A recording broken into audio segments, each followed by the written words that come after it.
Star Network is here. Hold no punches. I'm real revolutionary right now. Support this man, Black Media. He makes sure that our stories are told. Thank you for being the voice of Black America, Roland. Stay black. I love y'all. All momentum we have now, we have to keep this going. The video looks phenomenal. See, there's a difference between Black Star Network and Black-owned media and something like CNN. You can't be Black-owned media and be scared. It's time to be smart. Bring your eyeballs home. You dig?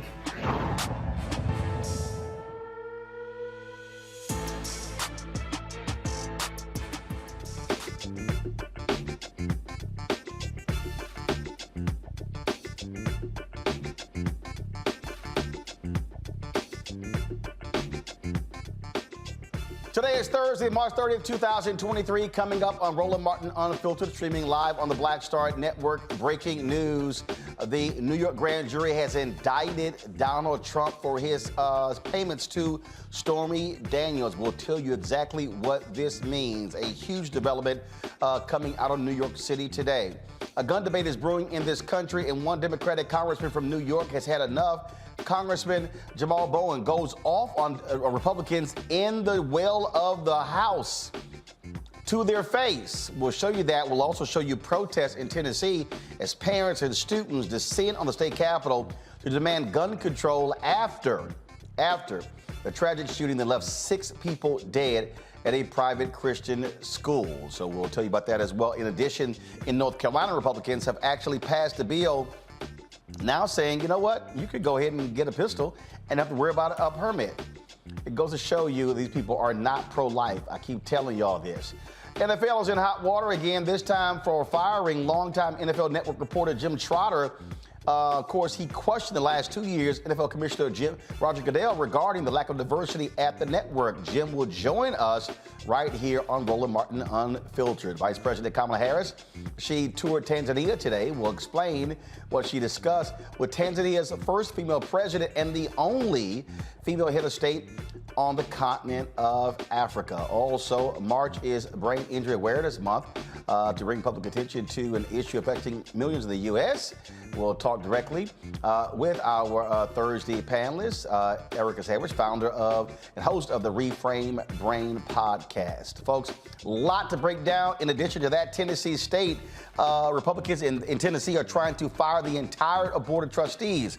We'll discuss that as well. Y'all, it's time to bring the funk on Roland Martin Unfiltered on the Black Star Network. Let's go.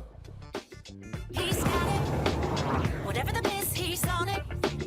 Whatever it is, he's got the scoop, the fact, the find. And when it breaks, he's right on time and it's rolling. Best believe he's knowing. Putting it down from sports to news to politics. With entertainment just for kicks, he's rolling. It's on go, roll, y'all. It's Roland Martin, yeah. Rolling with Roland now. He's funky, he's fresh, he's real, the best, you know he's Roland Martin now.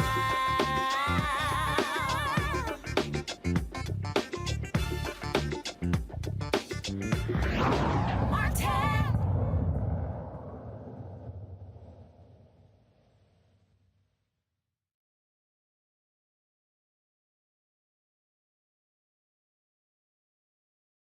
New York grand jury with regards to the Stormy Daniels case. Remember, we've been talking about this for quite some time. He made sure to keep this payment secret. And remember, his own lawyer, Michael Cohen, was the one who spilled the beans. Trump has been predicting for the last week or so that he was going to get indicted and they were going to arrest him, and he was sitting here all mad, upset. Well, it has actually happened. All of the New York media outlets are reporting this development. The grand jury voted today. Now, remember, the grand jury is taking the next month off, and so the decision was made to move forward. Now, it's time for that perp walk. That's right, time for that perp walk for Donald Trump. This is a huge development. He becomes the first, y'all know I don't refer to him as president, but he becomes the first president ever to actually be indicted. This right here is the front page of the New York Times right now. Grand jury votes to indict Trump. And again, it all stems from him paying hush money to the porn star Stormy Daniels. Of course, this is a huge, huge development. And again, Republicans have been defending him left and right, but now they are going to have to try to explain this one. We're going to be talking to some lawyers about this. I'm going to talk to a couple of our panelists right now. Greg Carr, Department of Afro-American Studies at Howard University. Greg is in studio. Erica Savage, host of the Refrain Brain, also with us as well. This obviously is huge news. I also say great news. A lot of people say we're not again, didn't think we're going to see this day. But this is the thing that I keep saying, Greg. The sign above the Supreme Court, etched in stone, equal justice under law. This man has been getting away with things for a very long time. Now he has to pay the piper. Absolutely. I mean, it'll be interesting to see. Is he going to show up for his fingerprinting with all the Secret Service? Hey, congratulations to Brother Alvin to do that. He's still got to wait on Fannie Willis in Atlanta and the federal indictment. But I guess the question we have is this help him or hurt him? Quite frankly, because you can run. I don't think anybody gets it. I don't think if you get indicted, it helps. Really? Yeah, I don't think. And look, at the end of the day, the man said, I could shoot somebody on Fifth Avenue. He did. And my people are still going to vote for me. And so it wasn't the case.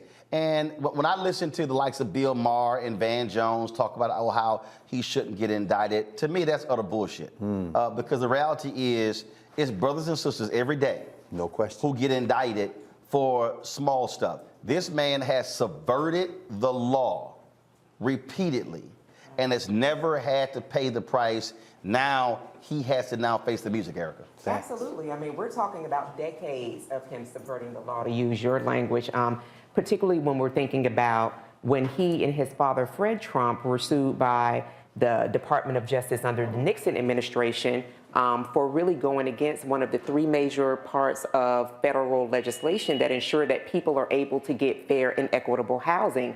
So here we are, a person who, for all that we pretty much know, bought his seat to assume a presidency, twice impeached, someone who led an insurrection, not 10 years, we're talking about 2 years ago. That's right.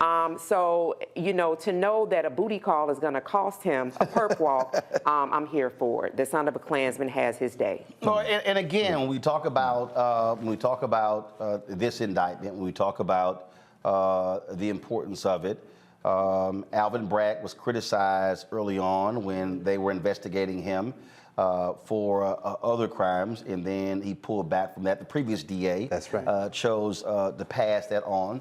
And then there were a couple of prosecutors who actually resigned from the office because they felt they had enough to actually prosecute him. Some Greg, have said this is the weakest case. But I still sort of laugh at when people say that, because the reality is this notion, whether something is weak or strong, did you break the law? It's as simple as that. And he doesn't get a pass just because he used to sit in the Oval Office. Well, Roland, I was watching you all's coverage of Orlando Robinson the other night. And, Robinson, when he left this country, and by the way, I love those pictures of y'all down there in St. Kitts, boy, I was like, wish I could have been down there with you. He's like, I left this country because if you don't believe in this country, why do you think I would believe it? George Washington had us enslaved. I can't believe it any harder than he can. I'm leaving. In this case, sure, Stephanie Clifford, it wasn't even the sex. It's the fact that you lied about it. Yes, he technically broke the law. But if Trump is indicted, even if he's convicted, he could still run for president. In other words, what you said is true. His supporters are not going to leave him, and the real test will be whether they believe in the rule of law, and we know that they don't. So of course not. First of all, they don't believe in the rule of law because we saw with January 6th. Exactly. So they absolutely This is what you wrote about. Don't believe in the rule of law. That's right. And so I think, again, people just have to understand what's at play here. And I just love all the excuse making. Yeah. I mean, ever since he posted last week that they were going to indict him, I mean, the excuses have been coming left and right, fast and furious from Republicans, and I've just been sitting there cracking up, just watching them just make up all sort of different excuses, Erica, as to why he shouldn't. No, this is wrong. It's unfair. Oh, he's being targeted.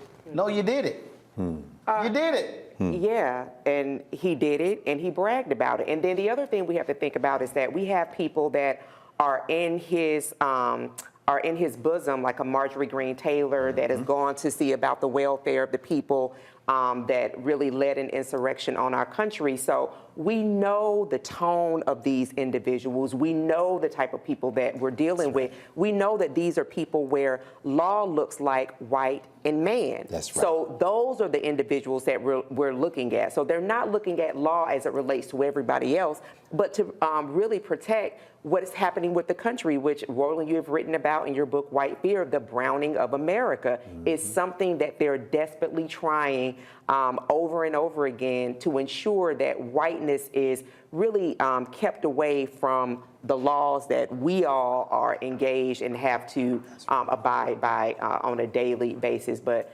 Trump is really getting his day that he's been overdue for quite some time. This is a live look here of the the Manhattan District Attorney's Office. We actually have a live feed going right there on our Black Star Network, so you can check that out as well. And so we will let you know if anything happens from DA Alvin Bragg. Got to go to break. We come back. We'll talk to legal experts about this. What does it mean? The importance of it. You're watching Roland Martin Unfiltered on the Black Star Network. If you're watching on YouTube, hit that like button. Also, folks, be sure to download our Black Star Network app. Apple phone, Android phone, Apple TV, Android TV, Roku, Amazon Fire TV, Xbox One, Samsung Smart TV. Also, support us in what we do by joining our Bring the Funk fan club. Sending check and money orders to P.O. Box 57196. Washington, D.C., 20037-0196. Cash App, $RM Unfiltered. PayPal, R Martin Unfiltered. Venmo is RM Unfiltered. Zelle, Roland at RolandSMartin.com. Roland at RolandMartinUnfiltered.com.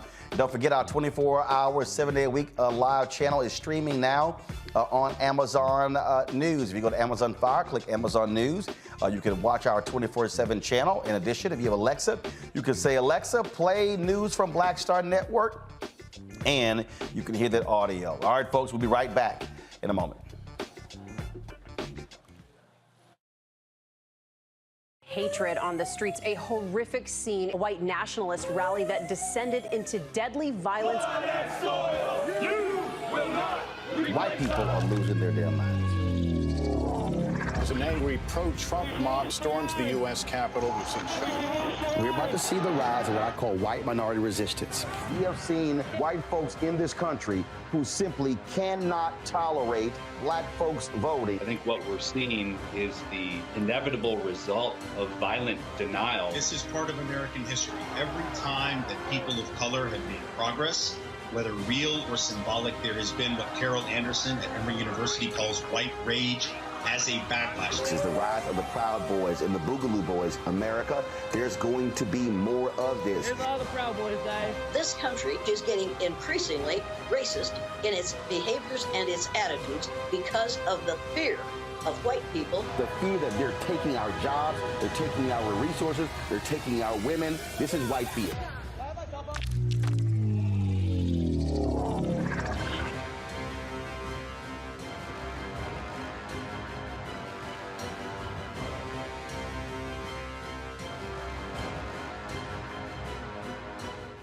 I'm Deborah Owens, America's Wealth Coach, and my new show, Get Wealthy, focuses on the things that your financial advisor and bank isn't telling you, but you absolutely need to know. So watch Get Wealthy on the Black Star Network.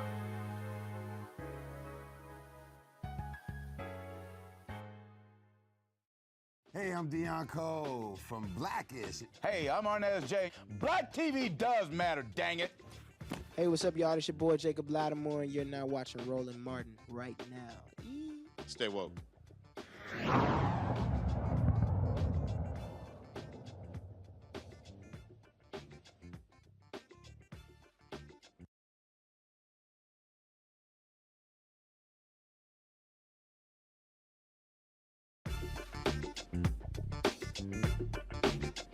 All right, folks, welcome back to Breaking News. Donald Trump has been indicted by a New York grand jury. Joining us right now is attorney Monique Presley. Monique, your thoughts on this development out of New York City? Don't have your audio. Can you hear me? Are you on mute?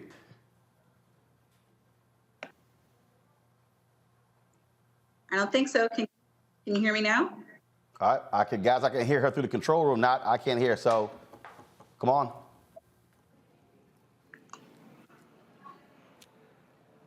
All right, Marnette, go ahead. Oh, okay. Am I good now?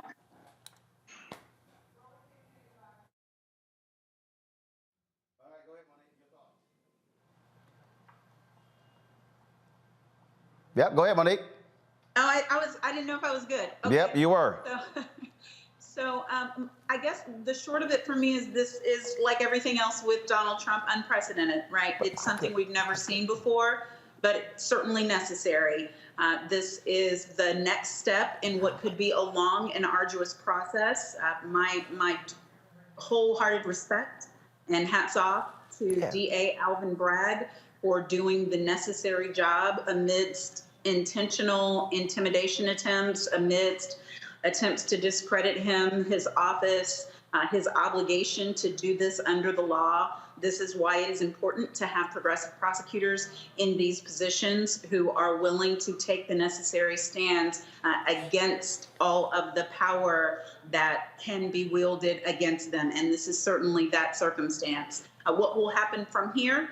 Nobody knows. That we don't have the specific charges yet. I believe that he may charge in the alternative, so we may see more rather than less. It might not be a very simple indictment, but this is a good and necessary step. And all of the talk about it coming out of order or it being the hardest case or perhaps he should have stood down on this one, that's all trash.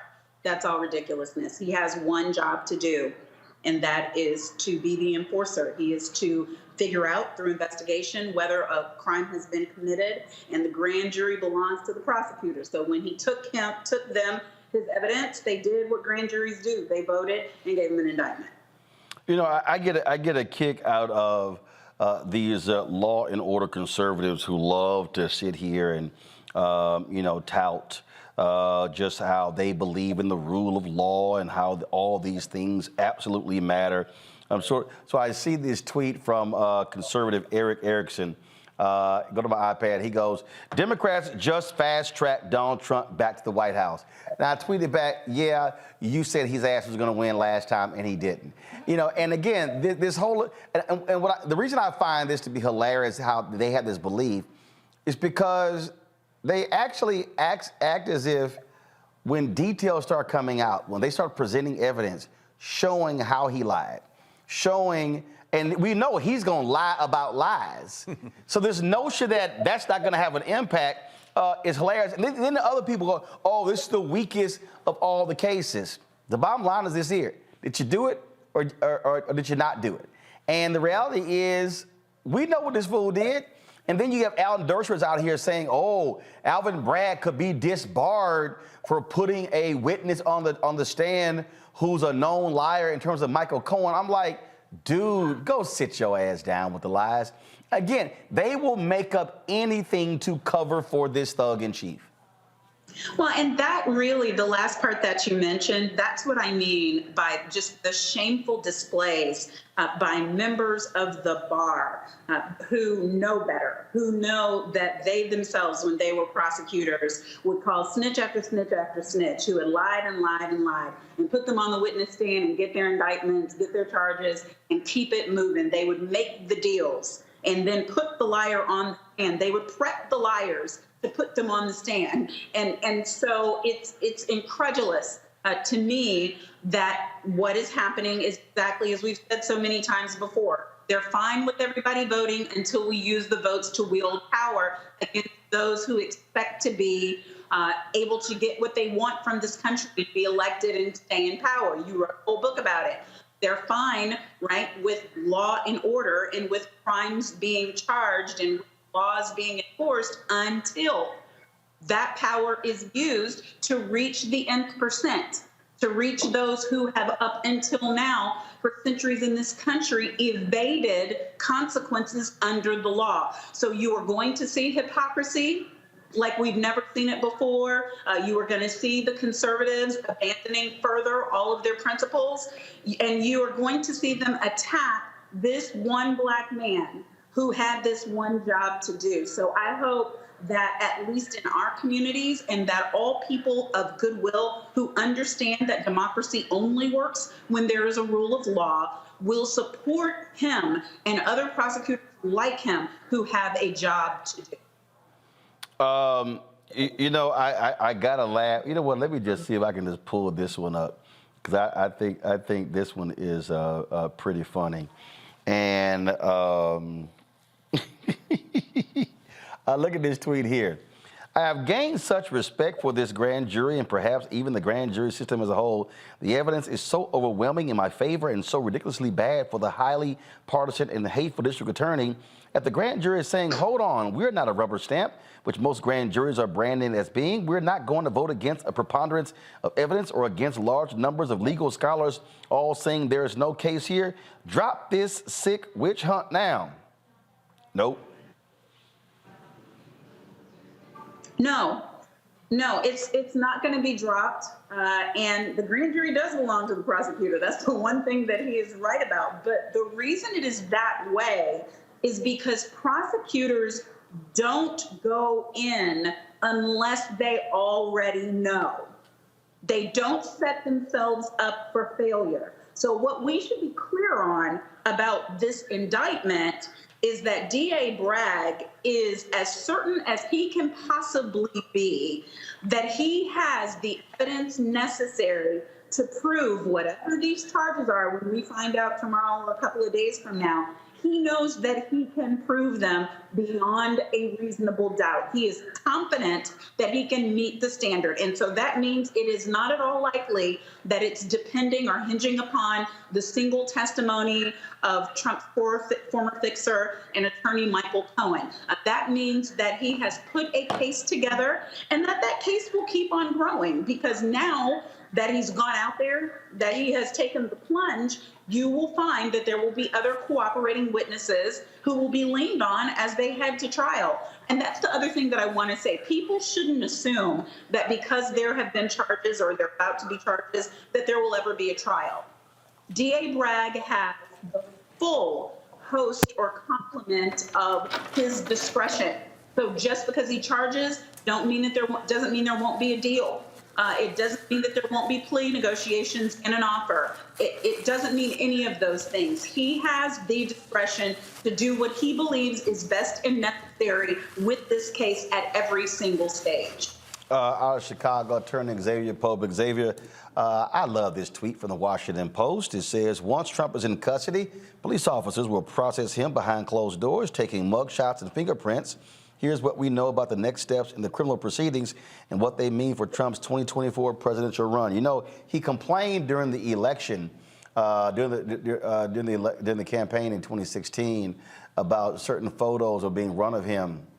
He ain't gonna like that mug shot.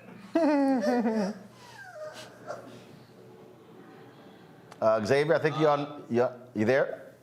Yeah, I'm here. Now we got you. Go ahead. I think you'll like the mugshot though, Roland. Oh no! You know, I will. Matter of fact, I might print that sumbitch out and put it on the wall here in the office. I got a George W. Bush photo here, autographed by him. I got a couple of shots. A shot of Hillary, the art piece on Obama. I might print that sucker out and put it on the wall. I ain't gonna frame it. I probably tack it. There's a lot of people, Roland, and I'm not mad at you, but there's a lot of people who have wanted this former president to be held accountable for his criminality, his corruption, and usurping the law for his own benefit, for his own political and financial gain. And I think that this potentially starts the process where now the door and the floodgates have opened for this former president to actually be held accountable. And so I think that this is something that the country needs to have happen, so that you are not above the law. You can't break the law and expect to get away with it. But DA Bragg, I'm going to tell you right now, Roland, today his life is now officially in jeopardy. This is a black man who went after a white supremacist leader who had attempted to lead an insurrection against this country on the back of being upset about black and brown votes. This is a declaration of war to MAGA America, racist America, white supremacist America. Well, absolutely. And when I look at what's going on here, I can't say that. Again, I'm upset. As Malcolm X said, chicken's coming home to roost, Monique. Yes, and I believe that this is the beginning, that this is not the end. We are seeing and hearing nothing but confirming reports regarding what we can expect to happen in Georgia and the other cases that are alive and well against him. He's not getting any rulings in his favor. He's being required to testify in different places. Now, that is the other thing that may end up stalling, and people should expect. The civil suits, the civil cases that are going on against him are likely to come to a screeching halt as of right now, at least anything regarding his testimony, because the defendant has rights. And one of his rights is to not be forced to incriminate himself by testifying under oath. And for Trump to open his mouth is a lie, but certainly his lawyers will likely be successful in the civil arena in keeping him from having to testify in court, having to be deposed in those matters until this and any other criminal prosecutions are resolved. Now that's civil, Xavier. He still may get indicted in Georgia. Yeah, he still may be indicted in Georgia. I mean, that's also another black DA there, and so which has a completely different set of circumstances, a completely set of facts. So definitely correct that some of the civil action could be potentially stalled or slowed to some degree, but this is another step in the direction. This gives the opportunity for more charges to be brought. And now, obviously, it's a different jurisdiction. Obviously, it would be a different charge. But from a political standpoint, this emboldens any other future potential prosecutions that may come against the former president. Well, it's real simple. Reese Colbert joins us, founder of Black Men Views. Reese, I guess, maybe I'm just thinking Tony. It feels good. Hey, yeah. Hey. Lock his ass up. Hey, lock his ass up. You're going to jail. You're going to jail. Okay, maybe not yet. I probably miss you calling him the son of a Klansman. Oh yeah, she had to cover that. So I think you had a little juju out there in the atmosphere. You had to go out the bang. But listen, Trump, it's his day in court. And I've been saying he has been unindicted co-conspirator #1 in SDN1 for years now. So any notion that he was somehow untouchable or that there wasn't a case has already been disproven by the fact that Michael Cohen pled guilty, sat in jail, was not pardoned by his co-conspirator.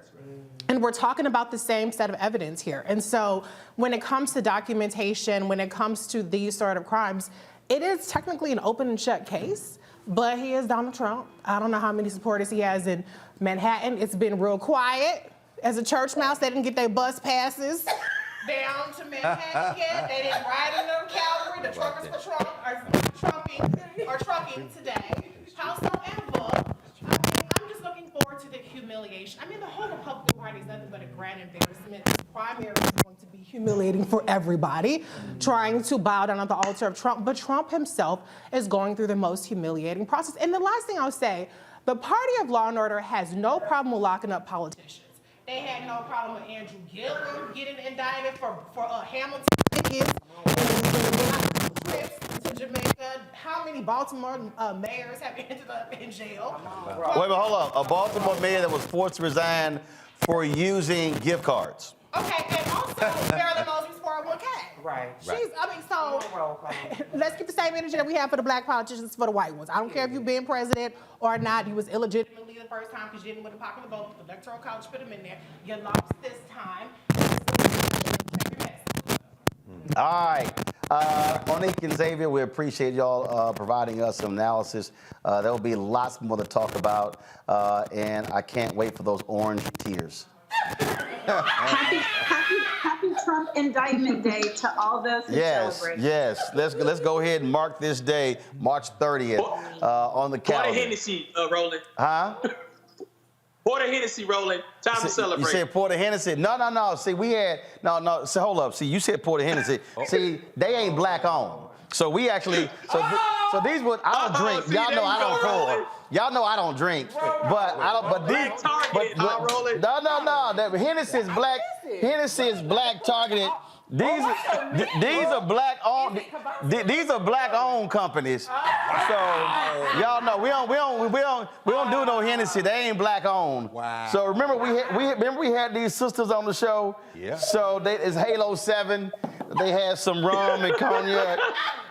And this is another whiskey that's out of.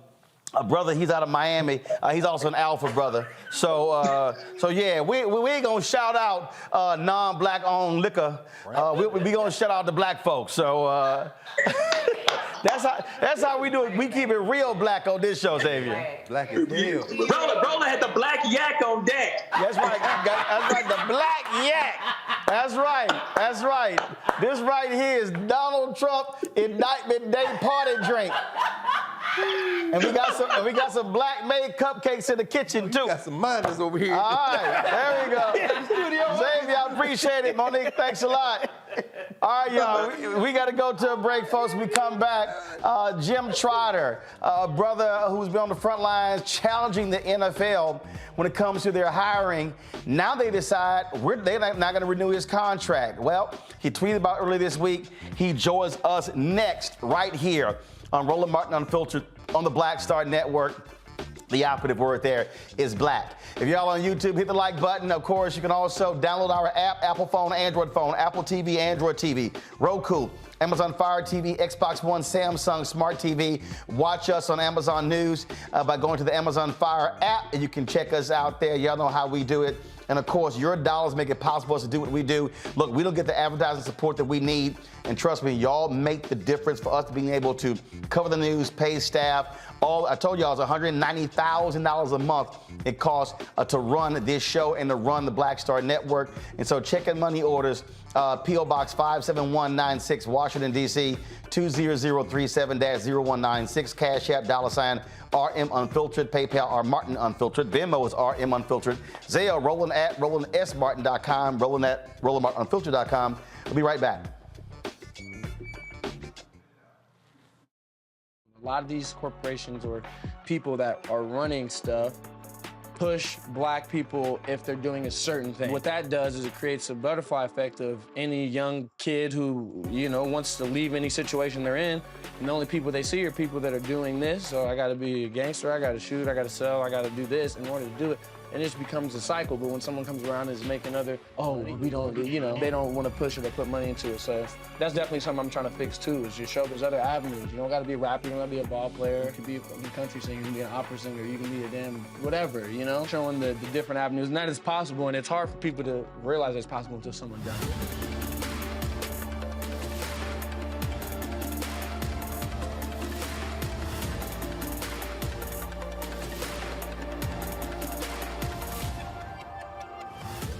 Hatred on the streets, a horrific scene, a white nationalist rally that descended into deadly violence. White people are losing their damn minds. As an angry pro-Trump mob storms the U.S. Capitol, we're about to see the rise of what I call white minority resistance. We have seen white folks in this country who simply cannot tolerate black folks voting. I think what we're seeing is the inevitable result of violent denial. This is part of American history. Every time that people of color have made progress, whether real or symbolic, there has been what Carol Anderson at Emory University calls white rage as a backlash. This is the rise of the Proud Boys and the Boogaloo Boys. America, there's going to be more of this. Here's all the Proud Boys, guys. This country is getting increasingly racist in its behaviors and its attitudes because of the fear of white people. The fear that they're taking our jobs, they're taking our resources, they're taking our women. This is white fear.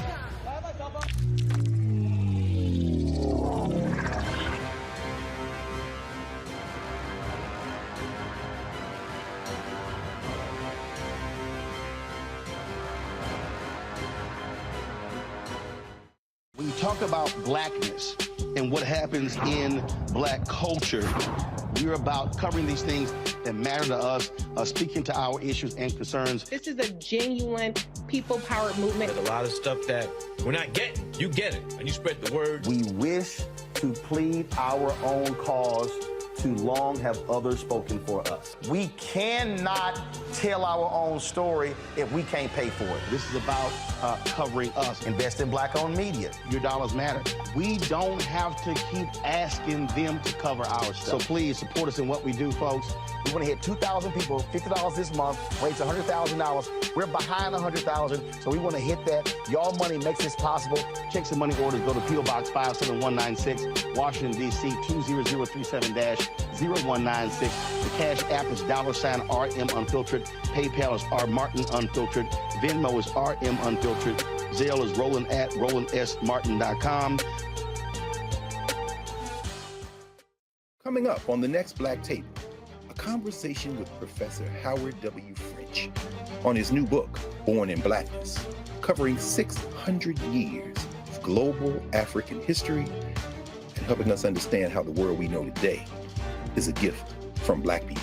There could have been no West without Africa and Africa. That's on the next Black Table with me, Greg Carr, only on the Black Star Network. Pull up a chair, take your seat at the Black Table with me, Dr. Greg Carr, here on the Black Star Network. Every week, we'll take a deeper dive into the world we're living in. Join the conversation only on the Black Star Network. Hi, I'm Dr. Jackie Hood Martin, and I have a question for you. Ever feel as if your life is teetering and the weight and pressure of the world is consistently on your shoulders? Well, let me tell you, living a balanced life isn't easy. Join me each Tuesday on Black Star Network for A Balanced Life with Dr. Jackie. We'll laugh together, cry together, pull ourselves together, and cheer each other on. So join me for new shows each Tuesday on Black Star Network, A Balanced Life with Dr. Jackie.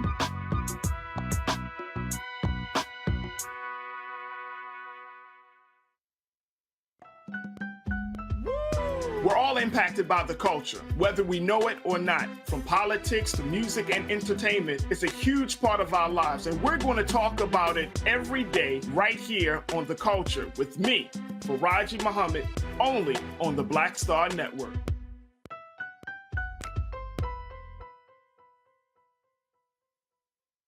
I'm Deborah Owens, America's Wealth Coach, and my new show, Get Wealthy, focuses on the things that your financial advisor and bank isn't telling you, but you absolutely need to know. So watch Get Wealthy on the Black Star Network.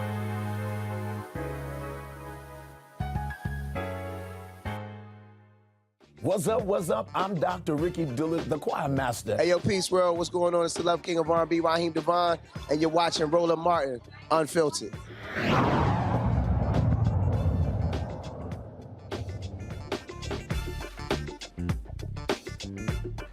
All right, y'all. Last year, Jim Trotter asked this question to NFL Commissioner Roger Goodell while the other media was there asking about all kind of other stuff.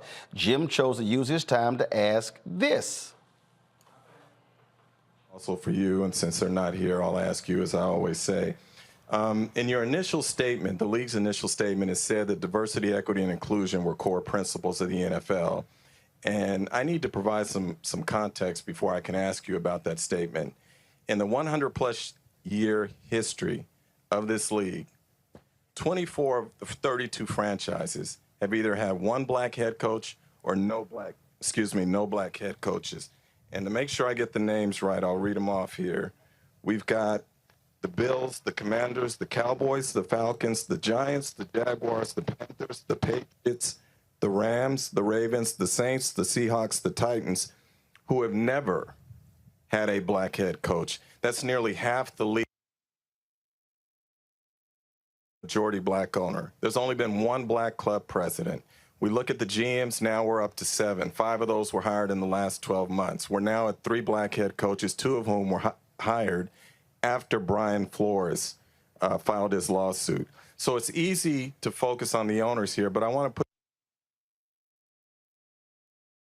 Of the top 11 executives there are only 2 people of color.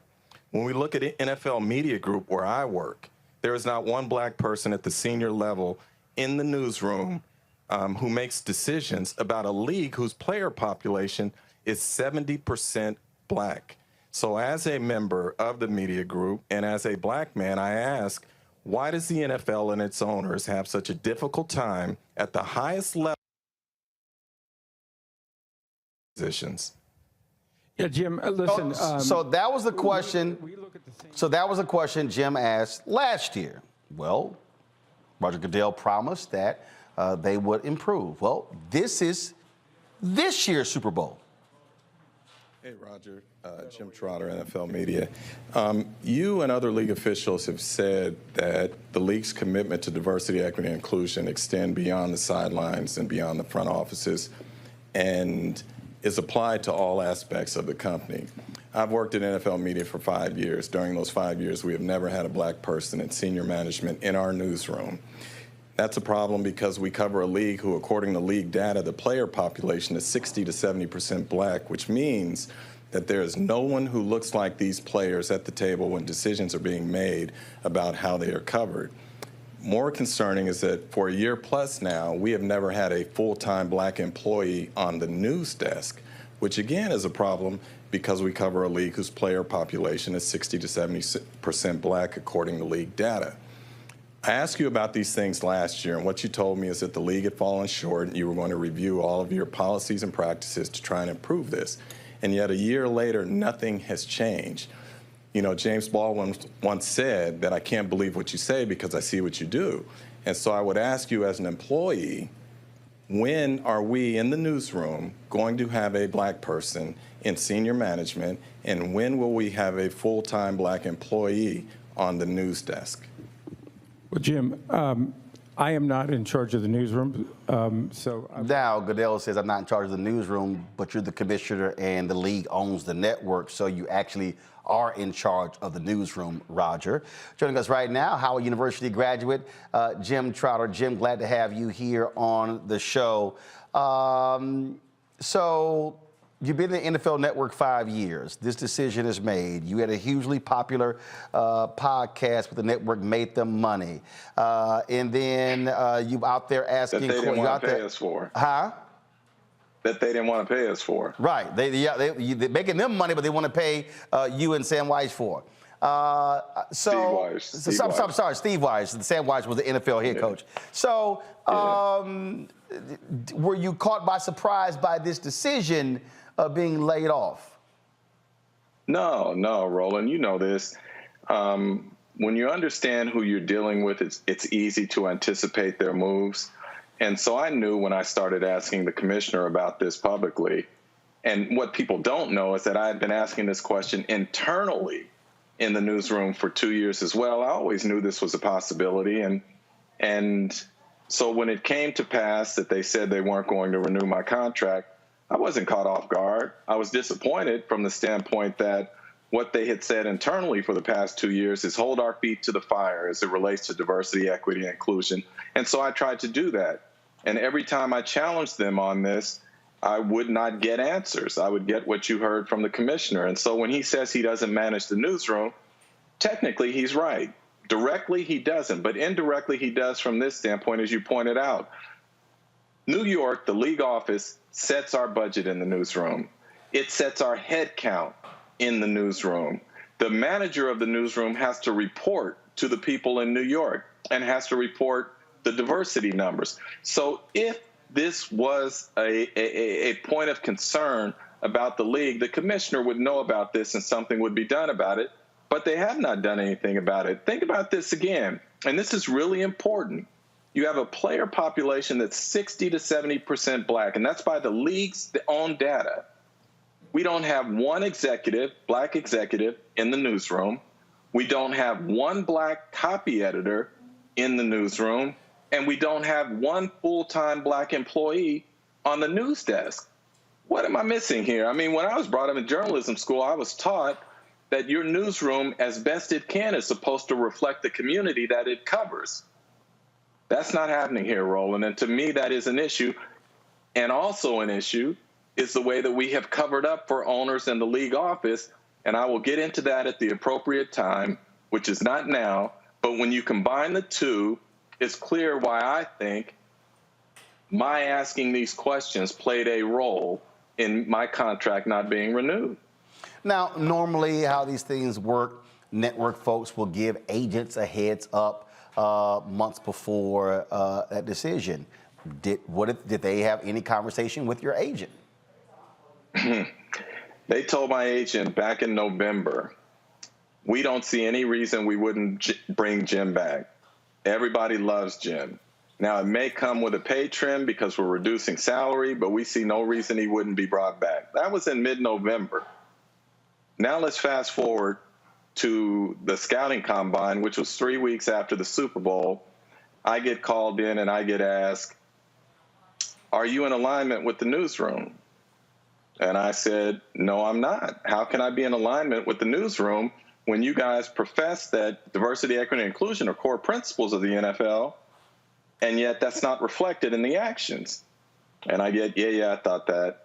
And then I was told, you know, it's really hard to fight corporate headwinds. Sometimes you have to compromise. And then I laid out all the areas that I thought I had compromised, and I told them there's one place I'm not going to compromise, and that is with my integrity. And I stand on that. There's been an outpouring of support from other journalists, other black journalists. Folks have been commenting on social media as well. And I'm sure you've gotten text messages and phone calls and folks saying, you know, Jim attaboy. But, you know, one of the things that I remember very well from my days at CNN, it's a whole lot of people who I call our parking lot militants, where when you're in the parking lot, they got a lot of stuff to say, but when it's time to go back in that building, sometimes you're the only person who is standing saying something.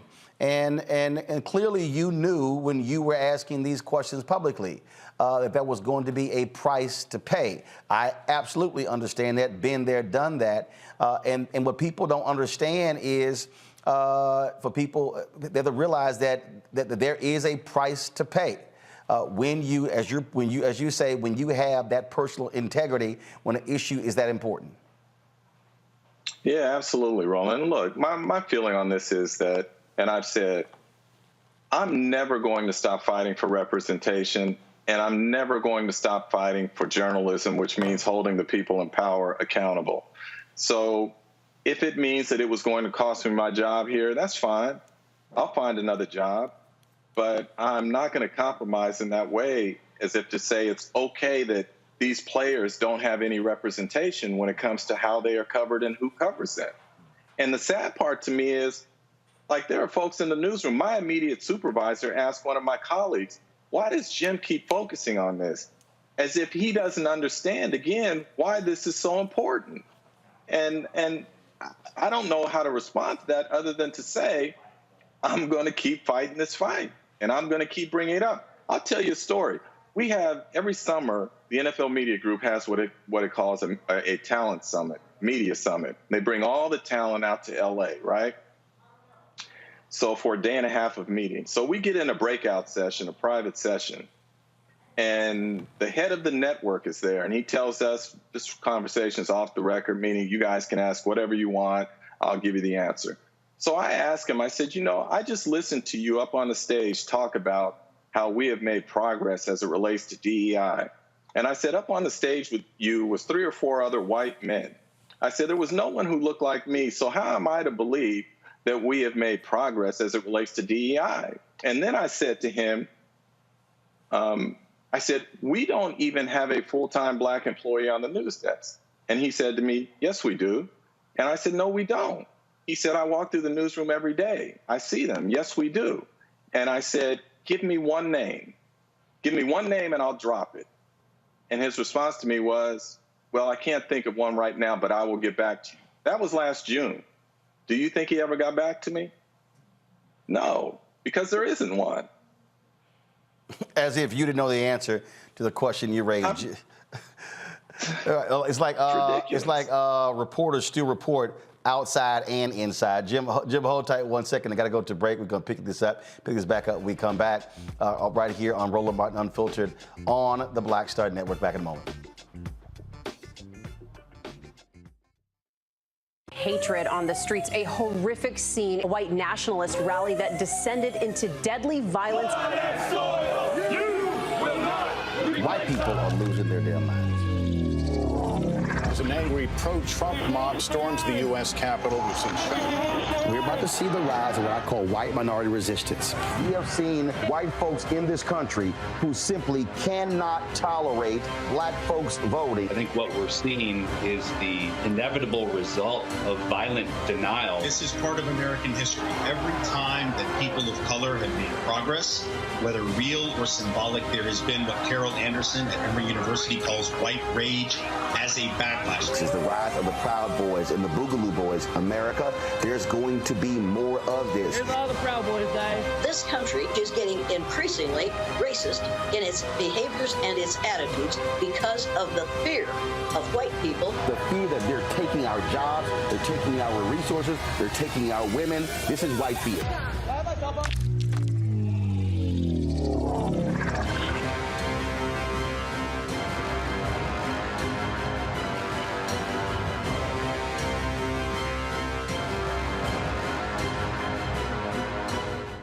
I'm Deborah Owens, America's Wealth Coach, and my new show, Get Wealthy, focuses on the things that your financial advisor and bank isn't telling you, but you absolutely need to know. So watch Get Wealthy on the Black Star Network.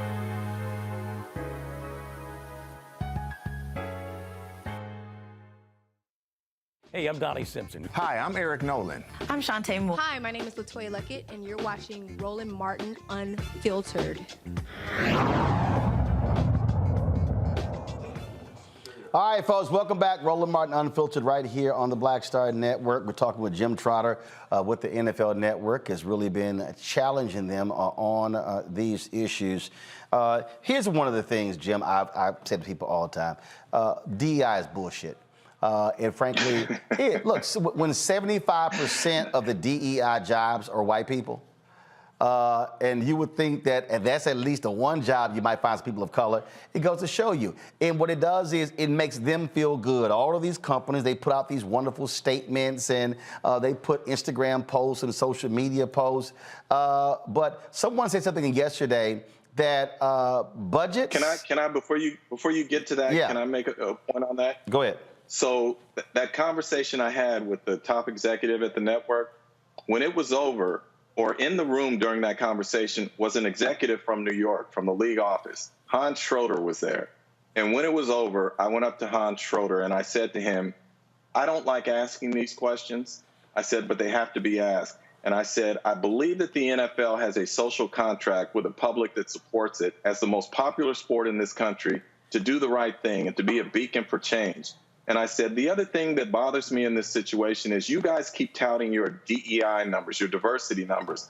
And I said, you guys, that is disingenuous from this standpoint. You include whites and white women in there, and you say that that's a diverse group. I want to know about black people. And so specifically now what I would say to the NFL is, if you feel comfortable talking about all the progress that you have made as it relates to diversity, equity, and inclusion, show me the breakdown by demographic groups of your promotion and retention rate. Because as I understand it, and you can clear this up and say I'm wrong, as I understand it, we blacks are at the bottom or near the bottom. So show me your retention and promotion rates over the last few years, and then let's have a conversation about how important black people are to you. And his response? No. That part I didn't say to him about the promotion and retention. I'm saying that to them now. That part of it. Well, show me that now. Well, I can tell you this here because I've been a part of the conversations. Of course, I'm a 3-time board member of the National Association of Black Journalists, life member as well. We have already reached out to the NFL Network with regards to what took place with you. There's going to be a phone call tomorrow. There's going to be a follow-up meeting. I will be a participant in that meeting. And so I can guarantee you, if they thought sitting across the table from you made them a little uneasy. And Roland, Trust me, what's going to happen when I'm sitting across that table. No, and I know. But here's the other thing that's the dirty little trick that they play. So after I announced that I was not being brought back, then they start sending out background information to media members, right? Don't quote us, but here's background information you have. And they're so simple not to think that I know these people and these people are going to give me this information. Right. And so one of them at the end of it, which was so telling, it was sort of an, oh, by the way, Jim's immediate supervisor is a person of color, which is why I said to people, be smart here. When people say person of color to you, ask them specifically about black people. Right. Because my immediate supervisor is not black, because we don't have anyone above me in the newsroom who is black. And that's why I remember it was a few years ago, we were going after CNN on something, and one of the members suggested that we not be aggressive in going into the meeting and demanding they hire black journalists. They said hire minority journalists. I said, yo, the B in NABJ is black. Roland walking in demanding black people. I said, now, if the Asian American journalists and the Hispanic journalists and Native American journalists, they want to have their own meeting, they can do that. I said, what I'm not going to do is advocate for them to hire minorities, then they go hire some non-black people, then they go, see, we hire some minorities. I'm like, no, that's not going to fly. It ain't going to fly at all. Reese, you got a question? Yeah, thank you, Mr. Trotter. My question is, do the athletes have any kind of unexercised leverage in this situation to demand, interviews from black journalists, to demand more representation in that arena? Sounds like you've been pushing it, but I haven't heard as much from the NFL players. No, look, the reality is that the players can't even come together for their own good. Like, we hear players complaining about not having guaranteed contracts.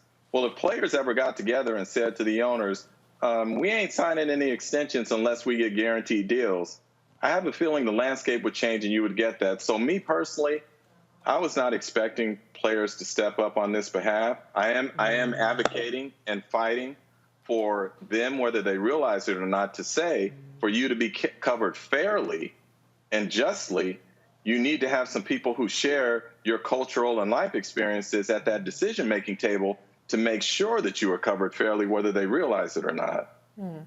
Erica?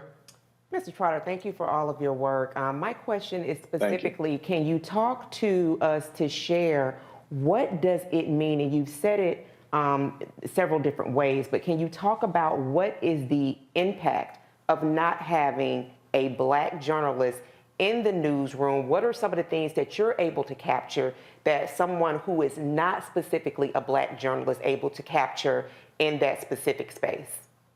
No, it's a good question. It's pretty obvious. When you share certain life experiences with people, let's look at it this way, right? The focus, like what Colin Kaepernick was fighting against, police brutality against people of color.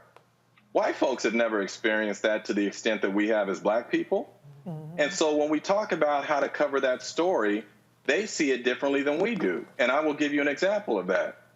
When Colin first sat down and Steve Weiss broke the story that he was demonstrating against the anthem, I live in San Diego. The 49ers were playing in San Diego that following week, and ESPN, where I was working, assigned me to cover that game. And before the game, I'm doing a hit for SportsCenter.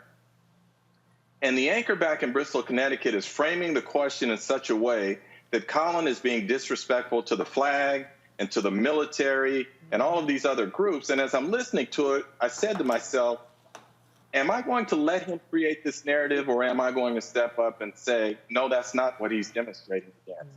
And so because of my life experiences, I took the other tack and said, no, this is what he is demonstrating against. So that's my point to you. White folks probably saw that situation a lot differently than we as black people saw that. And the fact that we could be at the table to say, have you considered looking at this story this way, makes it so important for Colin Kaepernick and for black players.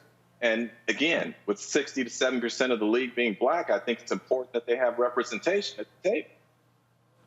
Great. Thank you, Roland.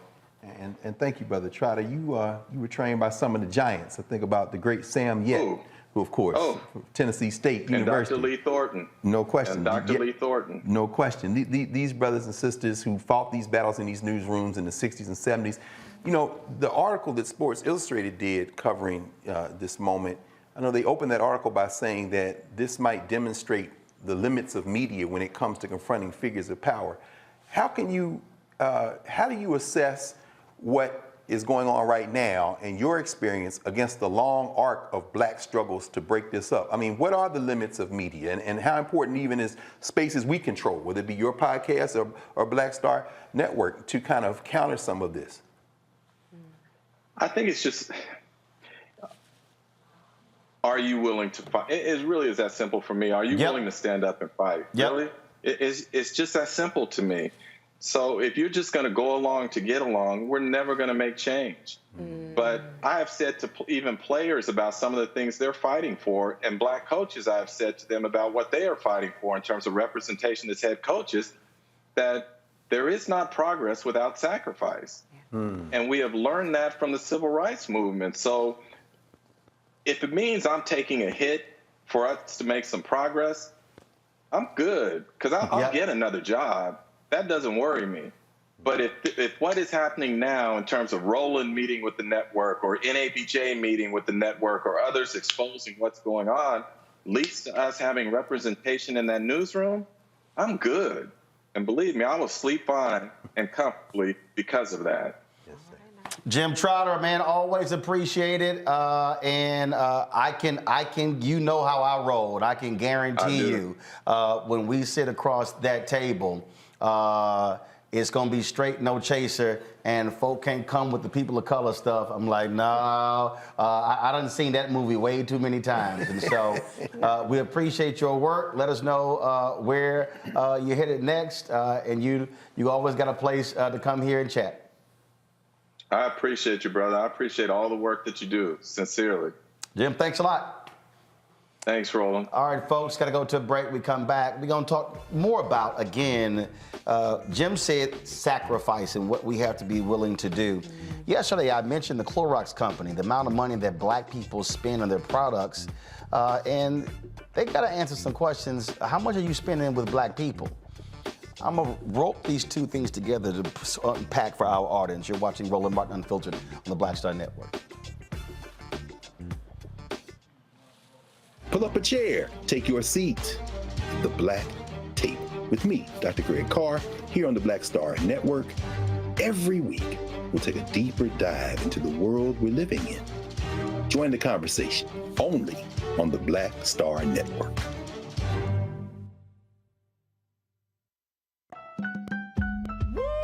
We're all impacted by the culture, whether we know it or not. From politics to music and entertainment, it's a huge part of our lives, and we're going to talk about it every day right here on The Culture with me, Faraji Muhammad, only on the Black Star Network.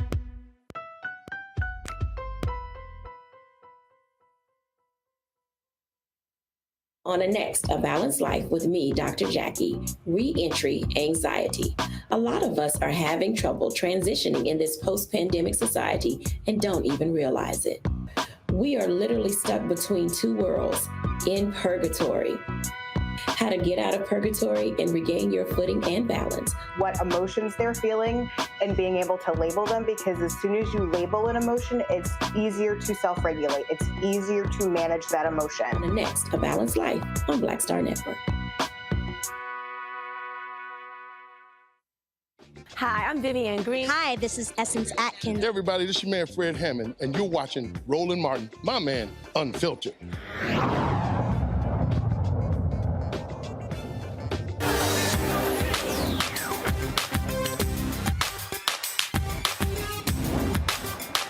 Been frozen out.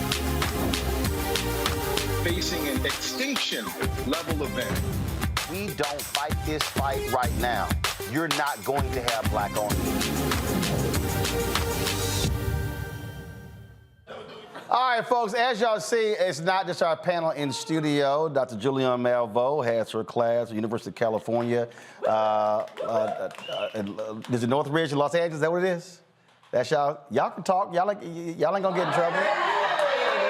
All right, it's all good. So they're hanging out in the studio today, and don't worry about it, y'all. I'm gonna make all of them pay a fee leaving to join the fan club. Hey, come on, that's right. Them damn chairs over there ain't free. All right, we're talking about, again, this media battle, and y'all, I've been walking y'all through this, and I've been explaining to people why these things matter. It's a question of who controls the narrative.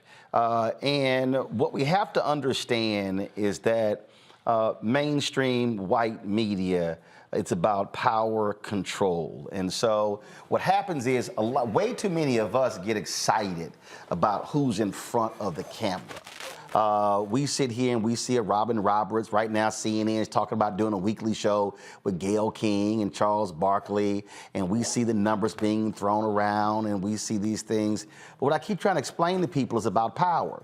When I was in the 10th grade in my high school, Jack Case High School, Magnet School for Communications, the first semester, Mary Waits would not let us walk into the studio. We had to learn glossary terms first. And I'll never forget when the second semester, the first day, she unlocks the door, and all the students rush to the set. And so I'm watching all them rush to the set, and I turn to her, she's to my right, I said, "Where does a person sit who tell them what to do?" And she says, "Well, they sit over there in the control room." I said, "Well, I'll be in the control room." See, I understood then what power. Power is not the person sitting in front of the camera. Power was the person who's actually behind the camera. Now, and I had one of my staffers at TV One who was desperate to be on air, and she really could have been a fantastic executive producer. And she came to me and she says, "Yeah, but you on air." I said, "No, boo, you got that confused." I said, "I'm host and managing editor." I said, "If I didn't have the managing editor part and I was just the host, I wouldn't want the job." I said, "Because the power is in controlling the content." And what we have to understand is that's what we're dealing with here. And so when Jim is talking about this battle with the NFL Network, they know exactly what they are doing. But it's not just, folks, in media. It's also beyond media. It's also economics. When we talk about these companies, when we are waging this battle for black-owned media dollars, we have to understand this fight is not just black-owned media dollars. It's for black folks, period. When you look at the millions and billions being spent right now on professional services when it comes to law firms and accounting firms and engineering firms and all this in these companies, we're being frozen out. So yesterday I talked about the Clorox company, how my salespeople have been trying to reach them. And for y'all to understand something, when y'all hear the Clorox company, go to my iPad. These literally are the products of that company. And I want y'all to see if y'all use any of these products. You see Clorox, but you see Pine Sol, you see SOS, you see Kingsford Charcoal, you see, again, Hidden Valley Ranch. Yeah, all y'all eating them chicken wings, y'all know what that is. I mean, so I want y'all to understand, this here is a multi-billion-dollar company. And they got a brother who sits on the board, Christopher Williams. I sent him a text last night, haven't heard back. I sent a text message email on LinkedIn to their chief diversity officer and their chief marketing officer. Neither one have gotten back to me. Y'all know I'm gonna be calling all three of them directly. But the reason I'm walking y'all through this is that the only way this stuff changes for black folks is when we understand you got to follow the money. I've said on the before, this book right here, Martin Depp's book, Operation Breadbasket. This is what changed economics for black folks in Chicago. And I was reading last night when they went after the A&P grocery store, but I want y'all to understand why I also keep saying our civil rights groups have got to stop negotiating only for donations to them. When they negotiated the deal with A&P, this is what they actually got. A&P agreed to continue all service contracts in consultation with Breadbasket, ensure black building contractors and open bidding process, advertise with black-owned agencies, market the products of black producers and suppliers at all 160 stores, maintain substantial balances in Seaway and Independence banks, black banks, hire a black executive as a liaison with black businesses, and establish an A&P advisory group to counsel black business owners. Folks, what we're talking about here is money. And so when we're talking about what the battle is, I get the folks who are fighting for reparations. This is billions of dollars being spent right now. And y'all are out there using all these Clorox products. Our research shows that 35% of the people who buy their products are black. So why aren't we asking what's the return on our investment? Reese, that's really what Jim is talking about when he's saying 67% black folks. What are black folks in the newsroom? Right. What are the executive jobs? Where are the high-paying jobs? The jobs that create wealth for families in terms of how we always get locked out. Yeah, I mean, we are not just the mules of society. We're not just you don't just build everything off our backs. We need to have a seat at the table. And when we do have a seat at the table, in theory, that creates more dividends for our community. And like you said, it's not just about a one-time cash payment. We saw with the racial reckoning, all of these pledges and all of these one-time payments, and now people are like, who said that? 3 years later. So and 36% of the DEI jobs they created have been wiped out. Well, also, DI jobs tend to go to white women. Right. You know what I'm saying? So they found a way to have diversity still staying home. Yep. So we need to find a way to get our seats at the table and bring it back home to us. See, the thing here, Erica, that what I'm pushing, and what gets me is when these simple Simon Negroes who have no understanding, first of all, who ain't never read about Operation Breadbasket, who ain't got no clue about boycotts and processes. You sitting here begging for the money we're gonna do for self. I'm like, fool. $322 billion is spent every year on advertising. Black consumers are providing that money. Money should be coming back to black-owned media, but you got these people who don't understand the game. Or as Bill Duke said in the movie High Flying Bird, they created the game on top of the game. This is a money conversation. Oh, yeah. Always. How do we think that we have the country that we're sitting in? And to Reese's point, talking about being mules and a seat at the table, let's be very clear. We were the ones that were actually clearing the land, clearing the wood. So we have always been at the forefront for the labor conversation. One of the things that I like to bring out when I talk about us is that we are essentially trillionaires because that is what we bring into the market annually. And so black people are the most philanthropic group of any other group. When we think about, and this is where thinking comes into play, when we actually think about where we are historically and where we can be and where generations behind us can be, it does require not just being in front of the camera, but understanding the model, which is something that you break down and that you have shown us, tried and true. Be sure that you just are not being a part of the conversation for the sake of being a part of the conversation, but understanding the components of that conversation so that when you walk in to speak with the NFL, when you walk in to speak with ad agencies, you're speaking with power and you're speaking with something that we're all familiar with, data, because the data drives the money. And Greg, I'm not waiting. When King wrote Why We Can't Wait, I mean, I love the people who keep saying, man, why you gotta be pressing so hard? I'm like, yo, because this is a money game. And the thing is, you use your leverage. You understand power. But people don't understand. We're going to talk in a bit about the vice president's statement. Thank God she's there because the White House didn't issue a statement on the death of Randall Robinson. That's right. The vice president did. The thing is that apartheid was brought down by hitting the money. That's what did it. The divestment campaign, thank you so very much, Ken Williams at Polaroid and Carol Hunter Williams, the Polaroid Revolutionary Workers. Folk need to understand who they were. They were on that thing before the Congressional Black Caucus was. And so we have to understand that when we walk into the room, what Reverend Jackson did with Operation Breadbasket, they would launch Don't Buy. And when they said don't buy and don't shop, black folks didn't buy, didn't shop. They brought A&P to their knees. They brought multiple companies to their knees because they broke their backs economically. That's what Montgomery was about. What you can't have is I had some sister on my Instagram page literally say, well, I ain't gonna stop using Clorox. I'm like, dumbass. I said, you the perfect person who I'm talking about. You are precisely why we can't get paid because you love the product so much, don't even realize you simply are a sharecropper. No question. You know, we're from the South, so you know every brand of brief is Clorox. Just like every copy is Xerox. We brand loyal. We don't even know if I'm looking for Clorox. But you know, listening again to Brother Trotter, no Sam Yet, no Jim Trotter. But Sam Yet had a robust black press. No Sam Lacey. Eric and I were sitting here talking about Bill Rhoden. No Sam Lacey, no Bill Rhoden. Hold tight 1 second. Something wrong with Greg's mic. See, the mic is not on. Oh. Okay, it must have There you failed. go. That's how I put it up here.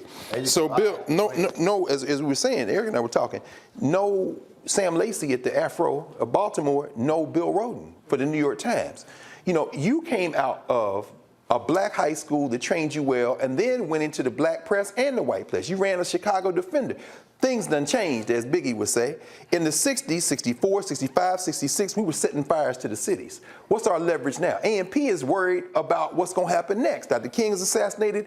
Jesse and everyone else in that movement, we would like to have Dr. King alive, but the threat was real. The threat was real in the summer of 2020. As Reese, as you say, this is the threat, so let's run out there and throw everything out in the street. Right. So the question we have is, what's our leverage now? If there's no we, there's no ability to scare them. Roger Goodell is acting crazy like that because he can. Right. And now, again, finally, that's what makes this space so important.